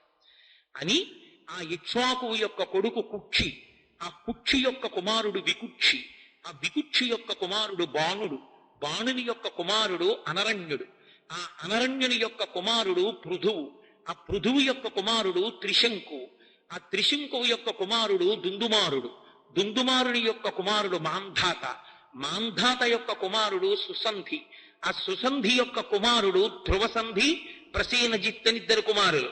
మళ్ళీ ఆ ధ్రువసంధి యొక్క కుమారుడు భరతుడు, భరతుని యొక్క కుమారుడు అసితుడు, అసితుని యొక్క కుమారుడు సగరుడు, సగరుని యొక్క కుమారుడు అసమంజసుడు, అసమంజసుని యొక్క కుమారుడు అంశుమంతుడు, అంశుమంతుని కుమారుడు భగీరథుడు, భగీరథుని కుమారుడు దిలీపుడు, ఆ దిలీపుని యొక్క కుమారుడు భగీరథుడు, భగీరథుని యొక్క కుమారుడు కాకుత్సువు, ఆ కకుత్సువు యొక్క కుమారుడు రఘువు, రఘువు యొక్క కుమారుడు ప్రవర్ధనుడు, ఆ ప్రవర్ధను యొక్క కుమారుడు శంఖనుడు, శంఖనుని యొక్క కుమారుడు సుదర్శనుడు, సుదర్శనుని యొక్క కుమారుడు అగ్నితేజుడు, అగ్నితేజుని యొక్క కుమారుడు మరువు, మరువు యొక్క కుమారుడు అగ్నితేజుడు శీఘ్రగుడు, ఆ శీఘ్రగుని యొక్క కుమారుడు మహానుభావుడైనటువంటి పశ్రుషుకుడు, ఆ పశ్రుషుకుని యొక్క కుమారుడు అంబరీషుడు, అంబరీషుని యొక్క కుమారుడు మహానుభావుడైన నహుషుడు, నహుషుని యొక్క కుమారుడు యయాతి, యయాతి యొక్క కుమారుడు నాభాగుడు, నాభాగుని యొక్క కుమారుడు అజుడు, అజుని యొక్క కుమారుడు దశరథుడు, ఆ దశరథుని కుమారులే రామలక్ష్మణుడు. ఇంత వంశాన్ని చెప్పాడు వశిష్ఠుడు బాలకాండలో. ఇంత వంశం చెప్పి ఇంకా నేను సమయం సరిపోదని విడిచిపెట్టేస్తున్నాను. ఇందులో ఒక్కొక్క మహారాజు యొక్క గొప్పతనాన్ని చెప్పాడు. చెప్పి ఒక్కొక్కరు ఎంత గొప్పవాళ్ళో, ఎన్నెన్ని గొప్ప పనులు చేశారో అటువంటి వంశం. అటువంటి వంశంలో దశరథ మహారాజు గారి యొక్క కుమారుడు రామలక్ష్మణులు. వీళ్ళిద్దరికే విశ్వామిత్రుడు ఇక్కడికి యజ్ఞం చూడడం కోసం తీసుకొచ్చాడు. అందులో రామచంద్రమూర్తికే మీ అమ్మాయిని సీతమ్మని ఇవ్వాలని నిర్ణయం చేస్తున్నాం. ఉభయ వంశాలు సరిపోతాయి, మా వైపు నుంచి ఇది చరిత్ర అన్నాడు. శతానందుడు జనక మహారాజు గారి యొక్క వంశాన్ని చెప్పడం ప్రారంభించాడు. మిమి, ఆ మిమి యొక్క కుమారుడు, ఆ నిమి యొక్క కుమారుడు ఆ మిథిలా నగరాన్నంతటినీ నిర్మాణం చేసినటువంటి మిథి అనబడేటటువంటి చక్రవర్తి. ఆ మిథి యొక్క కుమారుడు ఈ ఉపరివసువు, ఆ వసువు యొక్క కుమారుడు సుకేతువు, సుకేతుని యొక్క కుమారుడు నందివర్ధనుడు, నందివర్ధనుడి యొక్క కుమారుడు బృహద్రథుడు, బృహద్రథుని యొక్క కుమారుడు దేవరాతుడు. అలా వంశాన్ని తీసుకొచ్చి ఆఖరికి మహానుభావుడైనటువంటి ఆ మహారోముడు, మహారోముని కుమారుడు స్వర్ణరోముడు, స్వర్ణరోముని కుమారుడు హ్రస్వరోముడు, హ్రస్వరోముని కుమారుడు జనకుడు, ఆ జనకుని యొక్క తమ్ముడు కుశధ్వజుడు, ఆ జనకుడు కుశధ్వజుడు, జనకుని యొక్క కుమార్తె సీత, ఆయన యొక్క వేరొక కుమార్తె మాండవి, ఆ లక్ష్మణుడి యొక్క ఇల్లాలు. అలాగే అవతల పక్క ఆయన యొక్క తమ్ముడైనటువంటి కుశధ్వజుని యొక్క కుమారులు మాండవి, శృతకీర్తి అని నిర్ణయం చేస్తే అప్పుడు వశిష్ఠ మహర్షి ఒక ప్రతిపాదన చేశారు. జనక మహారాజు గారి యొక్క కుమారులైనటువంటి ఈ జనక మహారాజు గారి యొక్క కుమార్తెలైనటువంటి వాళ్ళు ఇద్దరినీ కూడా దశరథ మహారాజు గారి యొక్క కుమారులైనటువంటి రామలక్ష్మణులకిచ్చి వివాహం చేద్దాం. అక్కడికి నిశ్చయమైనటువంటి వివాహం కేవలం రామలక్ష్మణులదే. అప్పుడు విశ్వామిత్రుడు జోక్యం చేసుకుని ఆయన అన్నాడు, భరతస్య కుమారస్య శత్రుఘ్నస్య చ ధీమతః వరయామస్సుతే రాజన్ తయోరద్ధే మహాత్మనోహో అన్నాడు. మహానుభావ, నీకు తమ్ముడు కుశధ్వజుడున్నాడు, సాంకాస్యం అనేటటువంటి నగరాన్ని పరిపాలిస్తున్నాడు. పరమ సంతోషంతో జనక మహారాజు గారు కబురు చేశాడు. కబురు చేస్తే ఆ కుశధ్వజుడు కూడా గబగబా బయలుదేరి వచ్చాడు. అది అన్నదమ్ముల ప్రేమ అంటే. ఆ కుశధ్వజునికి ఇద్దరు కుమార్తెలున్నారు, మాండవి, శృతకీర్తి. మాండవి, శృతకీర్తుల్ని భరత శత్రుఘ్నులకి ఇద్దాం.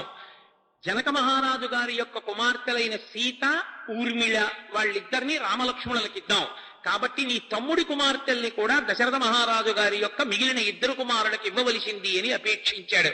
తప్పకుండా ఇచ్చి అలాగే వివాహం చేద్దామన్నారు. ఎప్పుడు వివాహం చేయాలి? ఉండవలసినటువంటి మహాపురుషులందరూ అక్కడే ఉన్నారు. వశిష్ఠో వామదేవశ్చ జాబాలి రథకాశ్యప కాత్యాయన సుయజ్ఞశ్చ గౌతమో విజయస్తథా విశ్వామిత్రుడు శతానందుడు ఇంతమంది మహర్షులు ఉన్నారు. వాళ్ళందరూ చూసి ముహూర్త నిర్ణయం చేశారు. సంతానకారకమైనటువంటి ఉత్తరా నక్షత్రం ప్రకాశిస్తుండగా ఈ సీతారామ కళ్యాణం జరగాలి అని నిర్ణయం చేశారు. రానే వచ్చింది. అబ్బో మహర్షి ఆ మంగళ ద్రవ్యాల్ని వర్ణిస్తారు. ఆ పేలాలు, ఆ యజ్ఞకుండం, అక్కడ ఉన్నటువంటి అక్షతలు, ఆవు పాలు, ఆవు పెరుగు, ఆవు నెయ్యి, దర్భలు, ఇవి కనపడితే చాలు ప్రదక్షిణం చేసి వెళ్ళాలి. అంత పరమ పవిత్రమైనటువంటి పదార్థములతో అగ్నిగుండంలో హోమం చేస్తున్నాడు వశిష్ఠుడు. సరే, ఆ ముహూర్త సమయం ఆసన్నమైంది. సీతమ్మ తల్లిని ఊర్మిళని తీసుకుని జనక మహారాజు గారు వచ్చాడు. మాండవిని శృతకీర్తిని చూసుకుని కుశధ్వజుడు వచ్చాడు. ఆ జనక మహారాజు గారు సీతమ్మ తల్లి యొక్క చెయ్యి పట్టుకుని రామచంద్రమూర్తి దగ్గరికి వచ్చారు. ఆ రోజులలో త్రేతాయుగంలో ఇక్ష్వాకు వంశంలో ఒక ఆచారం, అత్తగారులు పెళ్లికి వచ్చేవారు కాదు. అందుకే దశరథ మహారాజు గారి భార్యలు కౌసల్య, సుమిత్ర, కైకేయి ఆ వివాహ ఘట్టానికి రాలేదు. ఒక్క దశరథ మహారాజు గారే ఉండడానికి కారణం అది. జనక మహారాజు గారు సీతమ్మ తల్లి చెయ్యి పట్టుకుని, ఇయం సీత మమ సుత సహధర్మచరీతవ ప్రతీక్ష చైనాం భద్రంతే పాణిం గృహ్ణీష్వ పాణిన పతివ్రత మహాభాగ ఛాయేవానుగత సదా అంటాడు. అది సీతారామ కళ్యాణానికి ఉన్న గొప్పతనం. ఆ మాట ఎవరు చెప్తున్నాడో, ఆ శ్లోకం ఎవడు చెప్తున్నాడో వాడే సీతమ్మని కన్యాదానం చేస్తున్నాడు. మీరు చూడండి, ఇయం సీత, ఈమె సీత, మమ సుత, నా కూతురు, సహధర్మచరీతవా, నీకు సహధర్మచారిణి అవుతోంది, ప్రతీక్ష చైనాం భద్రంతే పాణిం గృహ్ణీష్వ పాణిన, ఓ రామ నీ చేతిని దాటి అరచేతితో బాగా రాసి పట్టుకుని ఆ పాణిగ్రహణం చేయి. ఎందుకంటే ఆడపిల్లని పాణిగ్రహణం చేసినప్పుడు అరిచేయికి బాగా తగలకపోతే మగపిల్లలు పుట్టరు. వేళ్ళు కొసలు మాత్రమే తగిలితే ఆడపిల్లలు పుడతారు. పాణిగ్రహణంలో చేతులు పూర్ణంగా సరిగా తగలకపోతే సంతానం కలగరు.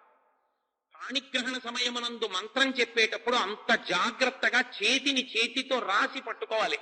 అందుకే మగపిల్లవాడి చెయ్యి కింద పెట్టించి ఆడపిల్ల చెయ్యి పైన పెట్టిస్తుంటారు. లేదా ఆడపిల్ల చెయ్యి కింద పెట్టిన మగపిల్లవాడు అరచేతితో రుడ్డి పట్టుకోవాలి. అలా పట్టుకుంటే కన్యాదానం చేయడానికి ఆడపిల్ల, స్నాతకం చేయడానికి మగపిల్లవాడు ఇద్దరూ పుడతారు. నేను అబద్ధం చెప్పానని మీరు అనుకుంటే రేమళ్ల సూర్యప్రకాశ్ శాస్త్రి గారి వంటి మహావిద్వాంసులు వివాహ క్రతువుకి చేసిన వ్యాఖ్యానాలు చదవండి. పాణిగ్రహణం అంత గొప్పది, సంతానకారకం. అంతేకాని ప్రతిదాన్ని వీడియో కోసం చేసి ఆ తర్వాత కనపడ్డ ప్రతివాడికి వెళ్లి దండాలు పెట్టి అయ్యా మాకు సంతానం కలగాలని ఆశీర్వచనం చేయండి అని దేవాలయాల చుట్టూ తిరగవలసిన అగత్యం తెచ్చుకోకూడదు. గుడికి పిల్లలతో వెళ్లాలని కోరుకోవాలి తప్ప పిల్లల కోసం పరిగెత్తే స్థితి తెచ్చుకోకూడదు. పాణిగ్రహణం అంత గొప్పది. కాబట్టి ఒక్కొక్క చోట ఒక్కొక్కటి సుముహూర్తం. మనకి దేశాచారం ఒకరి కన్నులలోకి ఒకరు చూసుకోవడం. అందుకే తెరడ్డు పెడతారు. తెర అడ్డు పెట్టడానికి కారణం ఆ సుముహూర్తం వచ్చే పర్యంతము ఒకరి కన్నులలోకి ఒకరు చూసుకోకూడదు. అలా చూసుకున్నారనుకోండి అది సుముహూర్తం కాదు. కాబట్టి ఐశ్వర్య సమృద్ధి, యజ్ఞ సమృద్ధి, సంతాన సమృద్ధి కలగవు. వేదిక మీదకి గౌరి తపస్సు చేసినటువంటి పిల్లని బుట్టలో తీసుకొచ్చి కూర్చోపెట్టిన దగ్గర నుండి అంతకు ముందే వరుడు కూర్చుని ఉంటాడు. వరుడు వధువు ఇద్దరు మధ్యలో చూసుకోకుండానే అడ్డు పెడతారు తెరని. అందుకే తెర ప్రతివాడు వచ్చి పట్టుకోకూడదు. ప్రతి చేత కాని వాడు చెప్పులేసుకుని కళ్యాణ వేదిక మీదకి ఎక్కేయడమే. అక్కడే మంగళసూత్రానికి సర్వమంగళాదేవతని ఆవాహన చేసి కొబ్బరి బొండం మీద పెట్టి పూజ చేస్తుంటారు. తగుదునమ్మా అని నీకు మోకాళ్ళు వంగపోతే కింద కుర్చీ వేసుకుని చెప్పులేసుకుని ఓ పెట్టెట్టుకుని అక్కడ కూర్చుంటారు. ఇక అమ్మ నాయనో, ఈ రోజుల్లో కర్ణుడు సహజ కవచ కుండలాలతో పుట్టినట్టు ప్రతివాడికి సెల్లే. ఆ పెళ్లి చూడ్డానికి ఎందుకు ఎడతాడో ఎవరికీ తెలియదు. ప్రతివాడు అదట్టుకు నించుంటాడు వేదిక చుట్టూ. ఇక చూసేవాడెవడు అసలు ఆ పెళ్లి ఎందుకు వెళ్ళినట్టు ఏమీ ఉండదు.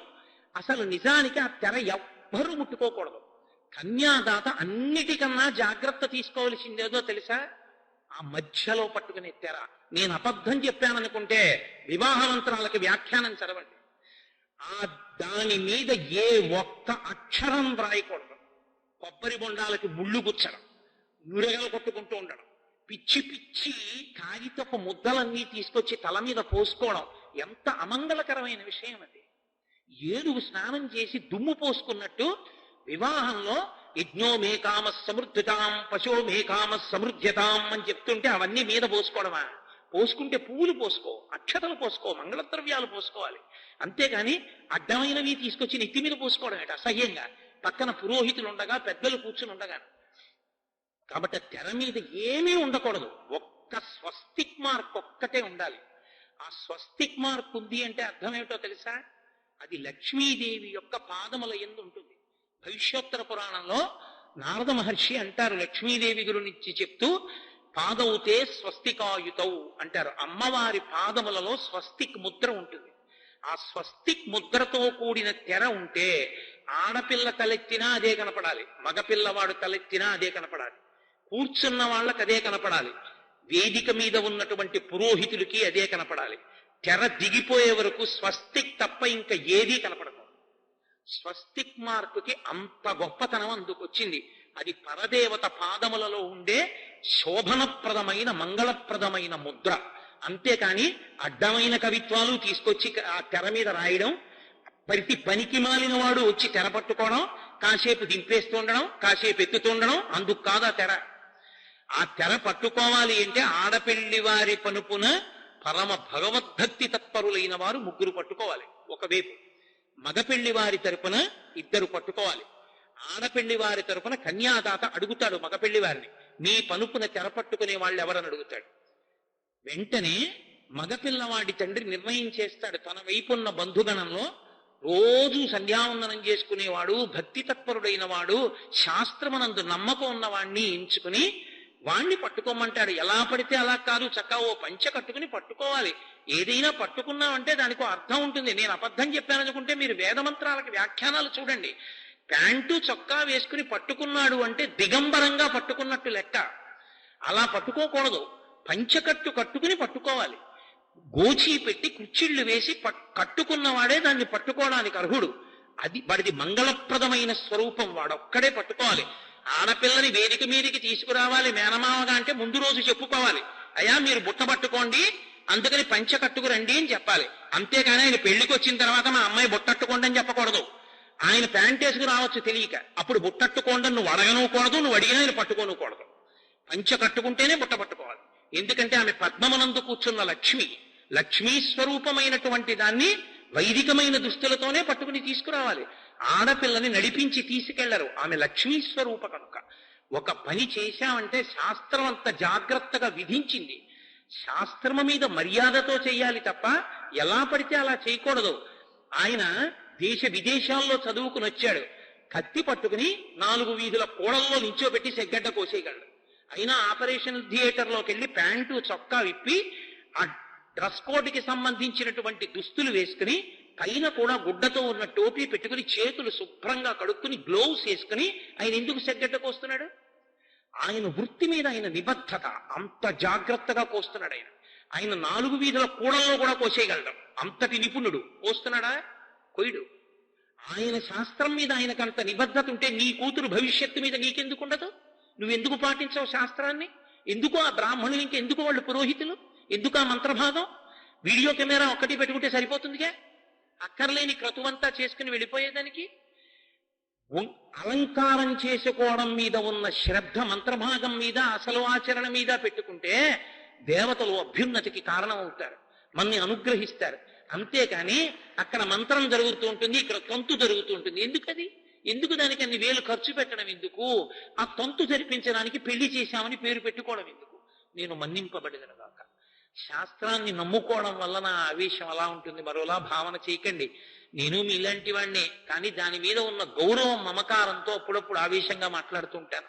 కాబట్టి ఉభయ వంశాలు సరిపోయాయంటే వాళ్ళకి కళ్ళల్లోకి చూసుకోవడం ముహూర్తం కాదు, సుముహూర్తానికి తెర దింపేస్తారు. అందుకే తెర ఎత్తేయకూడదు, తెర దింపాలి. తెర దింపేస్తే అఘోర చక్షు అని మంత్రం, మనం ఇద్దరం ఒకరి కన్నులలోకి ఒకరం చూసుకున్నదేదో అది శుభముహూర్తం. జీలకర్ర బెల్లం ఆలస్యం అయితే దోషం రాదు. జీలకర్ర బెల్లం మంగళ వస్తువులు.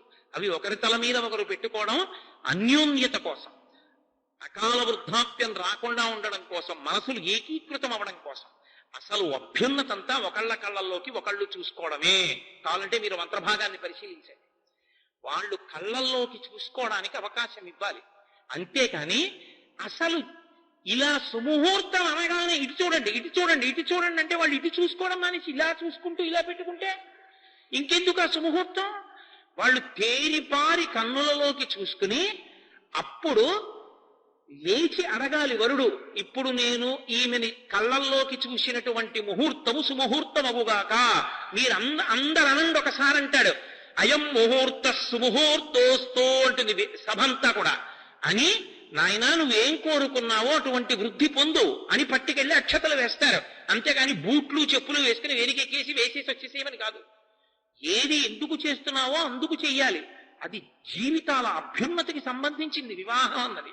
అంతేకాని ఏదో ఆషామాషీగా చేసేసి తర్వాత వాళ్ళు ఏడుస్తుంటే పనికిమాలిన పెద్దరికాలతో ఒడ్డున కూర్చుని మన హేళన చేయమని కాదు. పిల్లలు జాగ్రత్త పడడానికి, వాళ్ళ జీవితాల అభ్యున్నతి కొరకు శాస్త్రం తెలుసున్నవాడు ఇలా చేసుకోండి అని చెప్పి వాళ్ళు హాయిగా బ్రతికే అదృష్టాన్ని కల్పించాలి పెద్దలు. అది పెద్దరికం. కాబట్టి ఆయన వాళ్ళకి ఇక్ష్వాకు వంశంలో ఆ యుగంలో ఆ ప్రాంతంలో ఇప్పటికీ ఒక్కొక్క చోట ఒక్కొక్కటి సుముహూర్తం. ఒక్కొక్కరికి మంగళసూత్రం, ఒక్కొక్కరికి పాణిగ్రహణం, ఒక్కొక్కరికి జీలకర్ర బెల్లం, ఒక్కొక్కరికి కళ్ళల్లోకి చూడడం. కాబట్టి ఆ రోజుల్లో ఒకరి పాణి ఒకరు పట్టుకోవడం, ఒకరి చేతులు ఒకరు పట్టుకోవడం. కాబట్టి ఇయం సీత మమ సుత. మీరు చూడండి, ఆ శ్లోకం ఎవరు చెప్తారో వాళ్ళకి అన్వయం అవుతుంది. కళ్యాణం జరుగుతోందనుకోండి, సీతారామ కళ్యాణం, ఇక జీలకర్ర బెల్లం పెట్టిస్తున్నారు. ఆ సమయంలో సభంత ఇయం సీత మమ సుత సహధర్మచరీతవా అంటోందనుకోండి, వారు పీటల మీద కూర్చోకపోయినా వారే సీతారామ కళ్యాణం చేసినట్టు. అందుకే ఇప్పటికీ ఒక సదాచారం ఉంది. చాలా చోట్ల ఈ శ్లోకం చెప్పిస్తారు సీతారామ కళ్యాణం, అందరితో చెప్పిస్తారు ఒకసారి. అప్పుడు మహానుభావుడైనటువంటి జనక మహారాజు గారు చెప్పాడు, ఈమె సీత నా కూతురు, సహధర్మచరీతవా. నీకెందిస్తున్నానో తెలుసా? ఎందుకు ఇస్తున్నానో తెలుసా? ధర్మమునందు నిన్ను అనువర్తిస్తుంది, ధర్మపత్నిగా ఇస్తున్నాను రామా.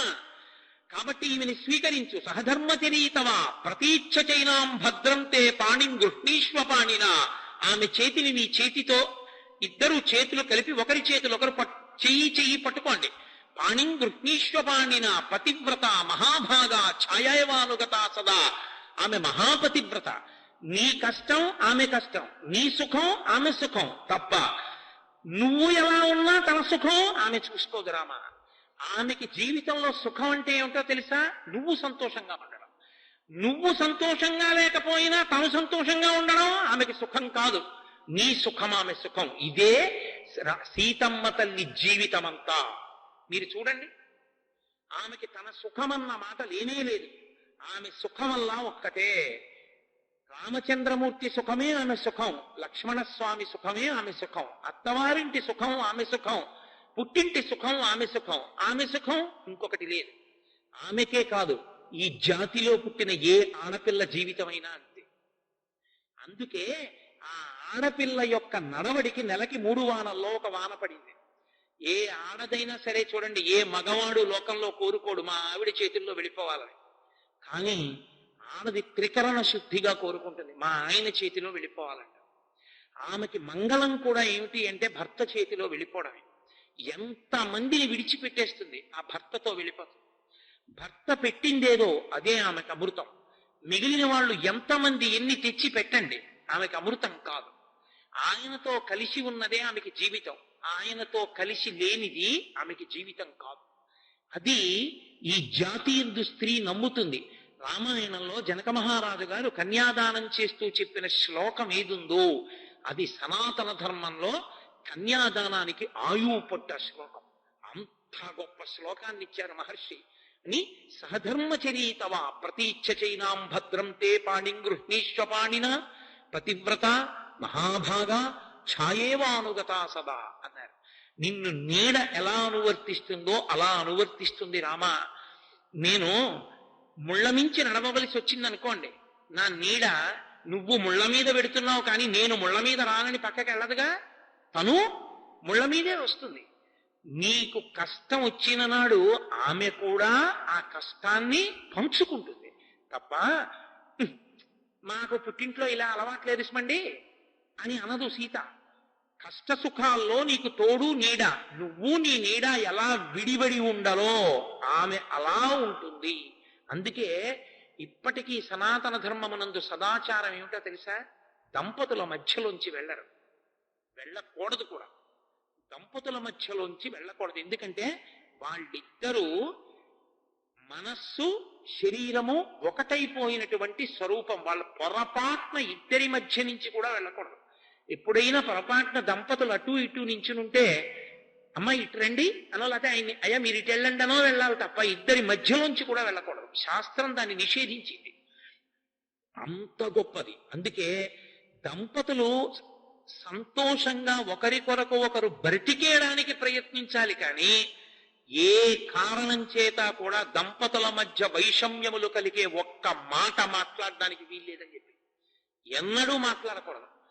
పెళ్లి వేదిక మీదకి వెళ్లే వరకే, పెళ్లి నిశ్చయం అయ్యే వరకే ఆమెకి ఈయన తగునా ఈయనకు ఆమె తగునా ప్రశ్న. ఒక్కసారి పెళ్లి మీద పీటల మీద కూర్చున్నారనుకోండి, ఆమె ఈయనకి తగునా ఈయనకు ఆమె తగునా ప్రశ్న లేదు. ఒండరులు ఒకరికొరకొకరు పుట్టినారు అంతే ఆశీర్వచనం. ఇక వాళ్ళ జీవితంలో ఎప్పుడూ ఆ తీర్పు చెప్పకూడదు. ఆయన ఎంత గొప్పవాడేవనివ్వండి, ఆమె ఎంత అమాయకురాలవనివ్వండి, అదృష్టం అమ్మా నువ్వు చేసుకున్న పుణ్యం అటువంటి ఆయన దొరికాడు, ఆయన చేసుకున్న పుణ్యం నువ్వు దొరికావనాలి తప్ప ఏం అదృష్టవంతురాలివి అలాంటి భర్త పొందావు అనకూడదు.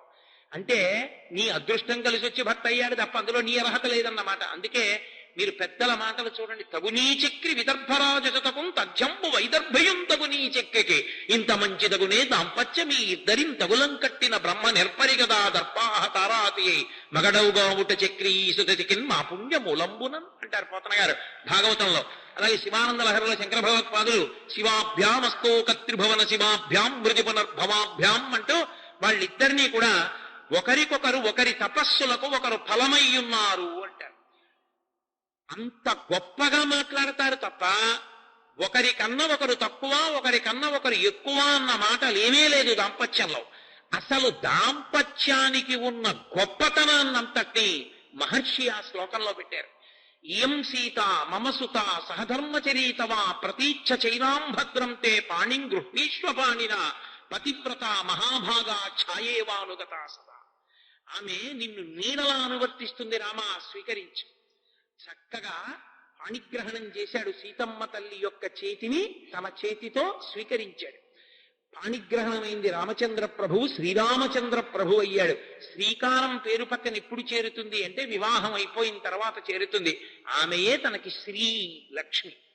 కాబట్టి అందుకే వివాహ క్రతువునందు ఒక విషయం చెప్తారు. కొత్తగా పెళ్ళైనటువంటి ఆడపిల్లని కోడల్ని ఎట్టి పరిస్థితులలో నడిపించి ఇంటికి తీసుకెళ్ళకూడదు. తన ఇంటికి తీసుకెళ్లేటప్పుడు వాహనం మీద తీసుకెళ్ళమని. ఆమె లక్ష్మి. కోడల్ని మొట్టమొదటిసారి మామగారు తన ఇంటికి తీసుకెళ్ళినప్పుడు వాహనంలో తీసుకెళ్ళాలి. అసలు ఇంకా గొప్ప మర్యాద ఏమిటో తెలుసా? లక్ష్మీదేవి వెళ్ళినట్టు తన స్వస్థానానికి. ఆ సమయంలో నిజంగా వాళ్ళు ఐశ్వర్యం లేని వాళ్ళైతే కారున్న వాళ్ళు పేదవాళ్ల పెళ్లి జరిగినప్పుడు పెళ్లి కూతురు అత్తవారింటికి వెళ్ళడానికి తన కారు ఇస్తే లక్ష్మీదేవిని స్వయంగా తన కారులో కూర్చోబెట్టి పంపినట్టు. అంతకన్నా మహద్భాగ్యం ఐశ్వర్యం ఉన్నందుకు ఇంకొకటి లేదు. కాబట్టి శాస్త్రం అంటే శాస్త్రమే అంత గొప్పది. లక్ష్మీదేవికి వాహనం చేయించడం ఎంతో, తన కారులో పెళ్లి కూతుర్ని కాపరానికి పంపించడం కూడా అంతే. కనుక ఆ తరువాత మహానుభావుడు ఆ ఊర్మిళాదేవిని పిలిచి లక్ష్మణాగచ్చ భద్రంతే ఊర్మిళా విద్యతామయ, ఓ లక్ష్మణ రా, వచ్చి గబగబా వేళమిచ్చిపోకూడదు, సుముహూర్తం దాటిపోకూడదు, స్వీకరించి ఊర్మిళని అన్నాడు. ఆ ఊర్మిళని లక్ష్మణస్వామి పాణిగ్రహణం చేశారు.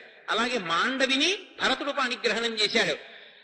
అలాగే శత్రుఘ్నుణ్ణి పిలిచి ఓ శత్రుఘ్న, ఇదిగో శృతకీర్తి యొక్క పాణిని గ్రహించన్నాడు. శృతకీర్తి యొక్క పాణిని మహాత్ముడైనటువంటి శత్రుఘ్నుడు గ్రహించాడు. ఆ విధంగా రామలక్ష్మణ భరత శత్రుఘ్నుల యొక్క నలుగురి వివాహాలు పూర్తయ్యాయి. సీతారామ కళ్యాణ ఘట్టం అక్కడితో పూర్తయింది. ఇప్పుడు ఏమైనట్టు సీతారామ కళ్యాణం అయితే ప్రతి నరుడు అసలు కళ్యాణం అంటే ఏమిటో, వివాహం అంటే ఏమిటో, వివాహం అంటే ఎలా ప్రవర్తించాలో, ఎంత అందంగా ప్రవర్తించాలో, ఎంత బాగా కలిసిపోవాలో నేర్చుకుంటాడు. వశిష్ఠుడు దశరథ మహారాజు గారితో పనుపున పౌరోహిత్యం చేస్తూ బయట నిలబడి దశరథుడు ఎదురు చూస్తున్నాడు. స్నాతకం పూర్తయింది, మీరు వేళ దాటిపోకుండా వస్తారా అంటాడు. అంటే జనక మహారాజు గారు అంటాడు, మీరు మేము అని రెండు లేవు, ఉన్నదొక్కటే. మీ ఇల్లు మా ఇల్లు, మా ఇల్లు మీ ఇల్లు. ఇప్పుడు అయోధ్యకి మిథిలకి భేదం లేదు, రెండు సింహాసనాలు కూడా ఒకటే. మీరు రెండు సింహాసనాల మీద కూర్చోండి అంటాడు. అది మర్యాద. పెళ్ళయింది అంటే, పాణిగ్రహణం అయిపోయింది అంటే ఇక ఆడపెళ్లివారు మగపెళ్లివారు, మగపెళ్లివారి భోజనాలు, మగపెళ్లివారికి నెత్తి మీద పెట్టుకోవడాలు అన్న అల్లర్లేం అక్కర్లేదు. కన్యాదాత గౌరవాన్ని వియ్యంకుడు కూడా చూడాలి. ఏమవుతుంది బావగారు తింటే, కూర్చోండి ఏం పర్వాలేదు అని అనగలగాలి. జీవితాంతం కలిసి బతకవలసిన వాళ్ళు. మీరు ఒక్కటి జ్ఞాపకం పెట్టుకోండి, నేను మాట అంటే మీరు నొచ్చుకోవద్దు. ముక్కుపచ్చలారని పిల్లలు వాళ్ళు కొత్తగా వైవాహిక జీవితంలో ప్రవేశించి వాళ్ళు సంతోషంగా కలిసి ఉండాలనుకుంటారు. బుద్ధి గడ్డి తిన్న పెద్దవాళ్ళు 50 ఏళ్ళు వచ్చి వియ్యంకుడి మీద, వియ్యగ్రాల మీద తక్కువ చేసి వీళ్ళు మాట్లాడతారు, వీళ్ళని తక్కువ చేసి వాళ్ళు మాట్లాడతారు. మధ్యలో పిల్లలు ఏ విధంగా సంతోషంగా కలిసి కాపురం చేస్తారు. ఆ పిల్లాడికి తల్లిదండ్రులు వాళ్ళు, ఈ పిల్లకి తల్లిదండ్రులు వీళ్ళు. ఇక్కడికొస్తే వాళ్ళని నింద, అక్కడికెడితే వీళ్ళని నింద. ఆ పిల్లలిద్దరూ ఏం సంతోషంగా పడుకుంటారు, ఏం సంతోషంగా కాపురం చేస్తారు. మీ అమ్మ నాన్నగారు మా నాన్నగారిని అలా అంటున్నారు, మా అమ్మని ఇలా అంటున్నారు, అలా కాకుండా మీ నాన్నగారు ఇలా చెయ్యొచ్చు కదా. ఏమి వాళ్ళ కర్మ? వాళ్ళు అమ్మా నాన్న ఇలా ఉంటే బాగుండని ఏడవడం ఏమిటి? వాళ్ళు బాగుండాలని మనం ఏడవాలి. మన ప్రవర్తన లేక పిల్లలు ఏడవడమా? నేను ఎందుకు గుండెలు బాదుకు చెప్తున్నానంటే, ఎన్ని చోట్ల చూస్తున్నానో నేను, ఎన్ని చోట్ల నేను ఎక్కడికి వెళ్ళినా పాపం వచ్చి అడుగుతుంటాను, ఏమండి ఇలా ఇబ్బందులు రావడం ఏమిటి? అసలు పరమేశ్వరుడు ఈ సృష్టిలో సృష్టి చెయ్యనిది ఒక్కటే సమస్య. దాన్ని ఆయన సృష్టించలేదు. తెచ్చుకున్నది ఎవరంటే మనమే. కారణం ఏంటంటే అహంకారంతో సర్దుకుపోలేని గుణం చేత ప్రతి చిన్న విషయాన్ని చిలవలు పలవలు చేసి సమస్య సృష్టించుకున్నవాడు నరుడు. అంతటా శాంతినిచ్చి అనుభవించమన్నవాడు పరమేశ్వరుడు. సమస్యలు ఆయన సృష్టిస్తే సృష్టిలో అయోమయం ఉందని గుర్తు.